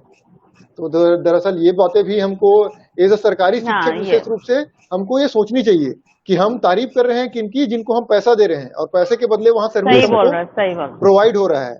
और हमको जो सरकार हैं। पैसा दे रही है, जो सरकार के पास जो पैसा है, वो हमारे छोटे छोटे बच्चों का, उनके पालकों का टैक्स का पैसा है हमें जो हमको मिल रहा है। हमें जो पैसा मिल रहा है वो हमें उन्हीं बच्चों को पढ़ाने के लिए मिल रहा है। ये जी हमको जी जी पहले ध्यान में रखना होगा कि जी आज हमारे बच्चे को जो सुविधा मिल रही है हम उनको भी क्यों ना दें। जी और बेशक ऐसा बेशक। ही सभी करते हैं, हम अपने स्तर पर सभी करते हैं। जैसे कि एक मैं अपने बताना चाहूंगी कि जन्मोत्सव, जैसे मेरे बच्चे का जन्मदिन मैं मनाती हूँ, वैसे ही हम साल के एक दिन सभी बच्चों का जन्मदिन एक साथ मनाते हैं, और उनमें सभी बच्चों के लिए गिफ्ट होता है, बड़ा सा हम केक ले जाते हैं और उनका बर्थडे सभी का सेलिब्रेट करते हैं। तो ये मैं पिछले 10 सालों से करते आ रही हूँ। तो जैसा मेरा बच्चा है, यदि मेरा बच्चा स्कूल गया और वहां पर उसको टीचर नहीं पढ़ा रहा है तो मुझे तकलीफ होगी। वैसे ही मैं अपने स्कूल के बच्चों के लिए सोचती हूँ कि अगर हम उनको सही सुविधा नहीं दे पा रहे हैं, हमको, अगर हम वहां पर हैं तो उन बच्चों के लिए हैं, बस उसके अलावा और कुछ नहीं सोचना है हमें। बेशक बेशक में। जी। तो सर, चर्चा के दौरान जैसा कि आप अपने गणवेश के बारे में बता रहे थे कि शिक्षकों का भी जी यूनिफॉर्म है, तो साथ साथ आपने छात्र छात्राओं के भी गणवेश में परिवर्तन किया है, एक ऐसा गणवेश जी सर। बनवाए हैं आप। तो उसके बारे में जी भी हमको जरूर बताएं कि ये सब प्रेरणा कैसे आ, मिली, उसकी राशि कहाँ से आई। आप जी मतलब सर। अंततः, क्योंकि मेरे भी स्कूल में ये गतिविधि हुई है, तो मैं ये जी जानना जी चाहूंगा, और बहुत से लोगों को सवाल रहता है कि गणवेश बदल के आप क्या साबित करना चाहते हैं, बिल्कुल तो इस बिल्कुल पर सर। जरूर आप उत्तर दीजिए सर। इसके पीछे एक रीजन है सर कि शासकीय गणवेश को देख के आज लोगों की मानसिकता ही बदल जाती है, आप देखे होंगे। और ऐसे भाजी की तरह जी रहता है ना यूनिफॉर्म ड्रेस, वो यूनिफॉर्म जी ऐसा बच्चे जब पहनते हैं, आप देखे होंगे 2 दिन में इस लायक हो जाता है कि उधर देखने का मन नहीं करता। तो मेरी चाह थी कि बचपन में जो सपने मैं देखता था कि मेरा विद्यालय कैसा हो, मेरा यूनिफॉर्म कैसा हो, तो उस समय तो मैं शासकीय विद्यालय में पढ़ता था, तो मैं नहीं कर पाया। तो वो मैं जीवन भी में जी रहा पढ़ी। हूँ अपने इन बच्चों के साथ, अपने इन बच्चों के साथ जी जी रहा हूँ मैं। और अब तो सर, पहले एक अधिकारी सर थे सीआरटी से, उन्होंने कहा कि रुद्र कब तक मुफ्त में बांटते रहोगे, तो जी फिर मैंने ये शुरुआत की कि लोगों को एहसास कराऊं कि भाई आपके बच्चे हैं, आपकी भी जिम्मेदारी है। तो अब जी 50% में आ गया सर, जो भी चीजें मैं गिफ्ट करता हूँ 50% जी मेरा, 50% गाँव वालों का। तो इस तरह से जी बच्चों को जूते मोजे, रेन कोट, कभी यूनिफॉर्म, कई लोग तो सर गिफ्ट किया, मतलब 10-10 20-20 हजार का रेन कोट, जूता मोजे, माधव बूट हाउस से पिन रख के, एक मुक्ता ड्रेस है चिरमिरी से, ये लोग गिफ्ट करते रहते हैं, एक अशोक साहित्य सदन मैनगढ़ से। तो जब मैं खुद खर्चा करने लगा, लोग न्यूज़पेपर में देखे तो उन्होंने मदद भी की। जी और एक चीज जरूर और सर लास्ट में शेयर करना चाहूंगा, जी जब मैं शिक्षक था तो लगा मैं यार मैं तो सब कुछ कर सकता हूँ, लेकिन जब प्राइमरी में गया तो मेरी सारी डिग्री धरी की धरी रह गई। लगा यार मैं तो कुछ करने लायक हूँ नहीं। तो उस समय हमारे बीओ थे रामललित पटेल जी, वो इंडक्शन ट्रेनर बना के भेजे मुझे, और वो मेरे जीवन में एक परिवर्तन का दौर वहीं से शुरू हुआ। फिर अच्छे अच्छे लोग मिलते गए, डाइट में राजदान जी थे, एक आशीष गौतम अभी एससीईआरटी में है। तो इन लोगों ने ना कहा कि रुद्र तुमने नॉलेज तुमको कितना नहीं पता, पर तत्परता है काम करने की। जी तो ऐसे ही जब मैं कोरिया आया तो वहाँ एक, आप शायद हमसे जुड़े होंगे, शशि भूषण पांडे जी, ये जी इतनी जी हाँ मेहनत करते हैं सर, और बच्चों को बच्चों की गुणवत्ता पे, उनका बर्थडे मनाना, उनको गिफ्ट करना, और एक अलग पूरे डिस्ट्रिक्ट में एक नाम, इकलौता नाम चलता था, शशि भूषण जी पांडे सर। जी तो वो मेरे आदर्श समझिए कोरिया के। जी फिर धीरे से अशफाक सर मिले, वो एससीईआरटी लेके चले गए, वहाँ देखे होंगे आप, आई संध्या रानी मैम है, जी और डॉक्टर सुनीता जैन जी थी। इन जी दोनों ने इतना अप्रिशिएट किया मुझे कि किसी लायक बना दिया सर। तो आज मैं अपनी चीजों को थोड़ा और अच्छे ढंग से कर पा रहा हूँ मैं। तो मैं इनको भी एक बार धन्यवाद दूंगा कि ऐसे लोग मेरे जीवन में आए। जी बिल्कुल सर, क्या है, अच्छे लोगों के साथ अच्छे लोग जुड़ते जाते हैं और तभी अच्छी चीजें संभव हैं। जैसा आपने अधिकारी सर के बारे में बताया, तो सर पीके जी अधिकारी सर के बारे में बोल रहे हैं, जहां तक मैं समझता हूँ। जी सर, वो जी सर। हमारे यहाँ काफी दिनों तक डाइट के प्राचार्य थे और उनके सानिध्य में भी हमने बहुत सी ट्रेनिंग ली है और क्या बात काम है। भी किए हैं। और जब जी भी जाते हैं एससीईआरटी, उनसे मुलाकात होती है, जरूर पूछते जी हैं हाल कैसा है। जैसे हमारे हैं शिव जी जी, कुमार पांडे जी, बिल्कुल अभी बिल्कुल। कोरबा जिला बिल्कुल शिक्षा बेशक अधिकारी सर, हैं, उनकी वो भी तो बहुत उन प्रेरणा अलग ही है। पर्सनालिटी। तो जी जहाँ मतलब ऐसे लोग हैं जो शिक्षा के बारे में सोचते हैं, वो जरूर जानते हैं कि शिक्षा वास्तव में आगे कैसे बढ़ती है। जो बाल जी जी मनोविज्ञान का कॉन्सेप्ट है, अगर हम उसको जी, समझने में कामयाब हो गए, बच्चों की मनोवृत्ति समझने में कामयाब हो गए, तो निश्चित रूप से हम बिल्कुल सर, शिक्षा देने में उन्हें कामयाब हो जाएंगे। और एक चीज बिल्कुल विशेष बिल्कुल। रूप से मैं उन साथियों को कहना चाहूंगा जो शिक्षक नहीं है और ये बोलते हैं कि पढ़ाई में गुणवत्ता कहाँ है आप। तो देखिए, जी शिक्षा, ये बात मैं बार बार बोलता हूँ, हर कार्यक्रम में लगभग एक बार बोलता हूँ, शिक्षा का मतलब केवल पढ़ाई नहीं है।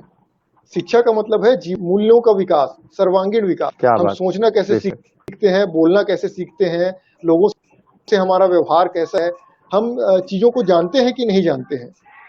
हमने देखा है, मेरे कई मित्र, एक मित्र एक कॉलेज में पढ़ता था, उससे एक दिन चर्चा हुई खेती किसानी के बारे में। तो वो पूछने लगा कि यार तुम गांव में रहते हो, चने का पेड़ कैसा होता है। तो ये वैल्यू समझ में आता है। और हम हमारा इसका छोटा सा गांव में बसा है, हम बच्चे को सीधा खेत ले जाते हैं कि बेटा देखो खेत, तो चने का पेड़ कहाँ से आए, चने का तो पौधा है ना। चने की खेती है, फसल है। तो ये सब बेशक बेशक कॉमन सेंस जो है, ये बेशक। शिक्षा है। शिक्षा का मतलब है कि हम अपने परिवेश को समझ पाए, मूल रूप से जी करना सीख पाए। तो ये सारी बातें जो बिल्कुल है बिल्कुल सर। शिक्षा को आगे बढ़ाने में सहायक है। और आप जैसे शिक्षक साथी जो है, निश्चित रूप से हमारे लिए और हमारे देश के लिए के स्रोत हैं। और काफी बातें हम करते लेते हैं कि काफी समय बीच बीच में चला गया, और फिर से मैं कोशिश करूंगा जी कि एक परिचय फिर आयोजित किया जाए और हम दोनों से पुनः मिलना है। बेशक। एक साथ नहीं तो करेंगे जरूर, क्योंकि बहुत सी बातें छुई है तकनीकी कारणों से, बीच बीच में अटकने जी के कारण, और जी संभव हो चुका है। और हमारा वीडियो ऐसा होना चाहिए बेशक कि भविष्य में भी लोग उसको देखें। सर क्या होता है, घंटा है ना, तो लोग बोर हो जाते हैं, उठा के देखना शुरू कर देते हैं, तो बहुत सी काम की बातें बेशक उनसे बेशक छूट जाती हैं। तो ये बातें ना छूटे, इसलिए आज के बेशक। कार्यक्रम को हमको इतना ही में समेटना पड़ेगा। लेकिन फिर भी आप दोनों की काफी प्रेरणादायक बातें हमारे अन्य शिक्षक साथियों तक पहुंच गई है। और जो हमारे शैक्षिक परिचर्चक है, निश्चित रूप से हम उसमें बहुत फल हैं हमारे। और बाकी सफलता जो है वो तो हमारे साथी तय करेंगे कि ये कार्यक्रम कितना सफल रहा है, उनके बेशक लिए कितना बेशक मददगार रहा है। और साथियों से मैं बेशक। अनुरोध करूंगा, जो भी साथी हमारे देख रहे हैं, उन साथियों तक ये बातें जरूर पहुंचाएं जो साथी कहीं ना कहीं स्थिर हैं, यथा स्थिति में विश्वास करते हैं कि जैसा है यार चलने दो, बिंदास चलने दो, हमको क्या पड़ी है कुछ करने की। तो उन तक ये वीडियो जरूर पहुंचाएं ताकि वो प्रज्ञा मैम से प्रेरणा लें, हमारे राणा सर से प्रेरणा लें कि जब हम आगे बढ़ते हैं तो हमारे साथ पूरा समाज आगे बढ़ने लगता है, और समाज आगे बढ़ने लगता है, गांव आगे बढ़ने लगता है, फिर राज्य बढ़ता है और राज्य से देश बढ़ता है और देश से दुनिया बढ़ती है। क्योंकि शिक्षक जो है वो पूरी तरह से समाज का धुरी है, आधार स्तंभ है, और अगर वो मजबूत रहेगा तो समाज निश्चित रूप से मजबूती से आगे बढ़ेगा। तो मैं 2 लाइनें मैं आप दोनों के लिए विशेष रूप से और हमारे शिक्षकों के लिए कहना चाहूंगा, और इसी के साथ आज के कार्यक्रम समापन भी करेंगे। जो क्षितिज तक फैला अंधेरा दौड़ कर भागेगा, जो क्षितिज तक फैला अंधेरा दौड़ कर भागेगा, हौसला रख नया सवेरा करवट लेकर जागे। तो बिल्कुल अंधेरा शिक्षा के क्षेत्र में फैला हुआ है, जितना भी उसको भगाने के लिए हमको प्रयास करते रहना पड़ेगा, और हौसला तो हमेशा हमको साथ में अपने रखने पड़ेगा। और साथ में ऐसे ही हमारे प्रेरणादायक साथियों को सुनते रहें लगातार, जिससे नई ऊर्जा का आप में संचार होता रहे। और आप लोगों का बहुत बहुत धन्यवाद जो हमारे शैक्षिक परिचर्चा कार्यक्रम में आए। निश्चित रूप से आप दोनों से हमारे शिक्षक साथियों को बहुत कुछ सीखने को मिला, और साथ साथ मुझे भी बहुत कुछ सीखने को मिला। और क्या है मैम, हम लोग आपस में एक दूसरे से मिलते हैं बहुत से ओकेजनों में, जैसे हमने SCRT पे एकत्र हुए थे, हम लोग रायगढ़ में एकत्र हुए थे, लेकिन इस तरह की बातें नहीं हो पाती क्योंकि वो ऐसा मंच भी नहीं होता है कि हम एक दूसरे नहीं, आपने बहुत अच्छा ये मंच उपलब्ध कराया हमको अपने बातों को शेयर करने का, उसके लिए तो आपको बहुत बहुत साधुवाद है। और आगे भी हम ऐसे ही शिक्षक साथियों को सुनते रहें। जैसे कि मैंने सोचा नहीं था राणा सर से मैं मिल पाऊंगी, तो वो भी एक बहुत बड़ा अचीवमेंट है मेरे लिए आज का। Same year ma'am, same year. जी जी, थैंक यू। तो साथियों को एहसास, साथ एक और चीज जोड़ दूं कि ये कार्य है, इसका उद्देश्य हमारा यह है कि हम प्रज्ञा मैम के सारे काम दिखाना चाहते हैं, या राणा सर के कहना चाहते हैं, बिल्कुल। या मैं व्यक्तिगत अपने बारे में कुछ चीजें बताना चाहता हूँ। हमें से केवल इतना है कि समाज में एक संदेश जाए कि जो चीजें एक छोटे से रूप में शुरू होती हैं, जैसे गांधी जी का दांडी मार्च है, उन्होंने शुरू किया था अकेले और पूरा देश उनके पीछे चल पड़ा। तो निश्चित रूप से आंदोलन हर समय की मांग होते हैं। यथा स्थिति से जब हम उभरेंगे तभी हम कुछ नया कर पाएंगे और समाज को कुछ नया दे पाएंगे। तो इसलिए लोगों को सुनना बहुत जरूरी है, और वीडियो के माध्यम से, आपस में चर्चा के माध्यम से हम इसको ज्यादा अच्छे तरीके से सुन पाते हैं, क्योंकि पढ़ने का धैर्य तो आज है नहीं। क्योंकि मैं देखा हूँ प्रज्ञा मैम के बहुत से पोस्ट आते हैं, बहुत से वेबसाइट हैं जो उनकी कहानी लंबी लंबी छापते रहते हैं, और बहुत कम लोग उसको अच्छे से पढ़ते हैं, बिल्कुल जिनको जरूरत है वो। लेकिन वीडियो के माध्यम से मैं बातें जो है ज्यादा अच्छी तरीके से पहुंच पाई, और राणा बहुत सी बातें तो लोग लगातार सुन ही रहे हैं। तो साथियों से मेरा अनुरोध रहेगा कि आप दोनों जो हमारे साथी हैं आज जुड़े हैं, प्रज्ञा मैम है, राणा सर हैं, उनके फेसबुक को जरूर फॉलो करें, आपको नई चीजें लगातार मिलती रहेंगी। और आप दोनों से अनुरोध है कि आप दोनों लगातार हमको अपने कार्यों से परिचय कराते रहिए, हमसे जुड़े रहिए। तो आज के इस कार्यक्रम के यहीं पे हम समापन करते हैं। साथ ही सब हमारे जुड़े साथियों से अनुरोध करते हैं कि कार्यक्रम को लाइक करना जरूरी नहीं है, लेकिन आपको पसंद आया हो तो जरूर लाइक करिए, आपको कुछ सुझाव देने हो तो कमेंट करिए, और मैंने वहाँ पे कांटेक्ट दे रखे हैं। आपको ऐसा लगता है कि आप कुछ कर रहे हैं और शिक्षक साथियों को उसको दिखाना है, तो हमारे शैक्षिक परिचर्चा के माध्यम से आपको हम मंच प्रदान करने की एक छोटी कोशिश कर रहे हैं। दरअसल ये मंच आपके लिए ही है, ऐसा नहीं है कि भागवत साहू का मंच शैक्षिक परिचर्चा का मंच है, ये हमारे देश के सभी समर्पित शिक्षकों का मंच है। और आप आइए, हम आपसे बात करेंगे, एक दूसरे से बात करेंगे और नई चीजें सीखेंगे। और भविष्य में आप इस कार्यक्रम से जुड़े रहना चाहते हैं और संस्करण देखना चाहते हैं, अध्याय देखना चाहते हैं, तो हमारे YouTube चैनल को भी जरूर सब्सक्राइब कर लें। कोई मैंडेटरी नहीं है, और ऐसा भी नहीं है सर कि हम पॉपुलर होने के लिए ये सब कर रहे हैं, या सब्सक्राइब कराने के लिए, लाइक कराने के लिए कर रहे हैं। ना करें लाइक, ना करें, लेकिन देख के प्रेरणा लें, क्योंकि हमारी सफलता, हमारे सफल शिक्षकों की सफलता इसी में है कि उनके कार्यों का अनुकरण हो। तो आप उनके कार्यों का अनुकरण अपने शालाओं में करें, यही हमारी सबसे बड़ी सफलता होगी। और बहुत सी बातें निश्चित तौर पर छूट गई, जैसे कि राष्ट्रीय पुरस्कार के संबंध में बात करना था, राणा सर के बारे में और भी बहुत सारी बातें थी, किचन गार्डन। आप एक सेशन और रखिए सर हम लोगों के लिए, हम लोग और बातें शेयर करना चाहते हैं। जी बिल्कुल बिल्कुल बातें एक कभी चीज सर, मुख्य रूप समाप्त। से जो चीजें छूटी हैं, मुख्य जी रूप से जो छूटी खासकर है मेरी तरफ से, कि बच्चों के जी साथ हम लोग काम कैसे करते हैं, वो जरूरी जी। है लोगों हाँ तक जाना। तो तो वो भी भविष्य में जब एक दो महीने हाँ बाद अपन। तो आप जी। दोनों से मैं अनुरोध करूंगा कि आप दोनों इस बार जब जुड़े तो तैयारी करें। जैसे कि ओके मैम सर। ने बताया कि उनके 40-50 छात्र छात्राएं जो वो शिक्षा में आज सहयोग करते हैं, तो उनमें बिल्कुल से बिल्कुल। एक दो छात्र छात्राएं जुड़े। जैसा आप हाँ बता रहे मैंने थे। आज बिल्कुल सर। जी। जी जैसा सर बता रहे थे कि समुदाय का बहुत सहयोग रहा, तो समुदाय के साथी भी इस जी। बार जुड़े। तो अगला कार्यक्रम बेशक में हम बेशक। उन लोगों से भी बातचीत करेंगे ताकि और अच्छे से समाज को प्रेरणा मिले और हमारे जो जी छात्र छात्राएं हैं उनको भी प्रेरणा। जी सर। तो ठीक है सर। बहुत बहुत ऐसा है धन्यवाद सर, कि एक बार फिर बात से मैम, बात प्रणाम। करने का तो ऐसा है कि थैंक यू थैंक रुकता ही यू नहीं है। ऐसा है कि पेट भर जाएगा लेकिन मन नहीं भरेगा, वो स्थिति आ गई है। तो जी ठीक है, इसी के साथ इतनी बातों के साथ हम आज के कार्यक्रम को विराम देते हैं। सभी साथियों को बहुत ओके। बहुत धन्यवाद और आप आप दोनों को भी सभी को बहुत बहुत बहुत बहुत धन्यवाद। धन्यवाद और आप दोनों को शुभकामनाएं। सदा ऐसे ही अच्छे कार्य करते रहिए जिससे हमारे सभी शिक्षक साथी प्रेरित होते रहें और हम भी प्रेरित होते रहें। तो बहुत बहुत थैंक यू सर, धन्यवाद। आपको भी बहुत बहुत बहुत धन्यवाद। धन्यवाद। जी।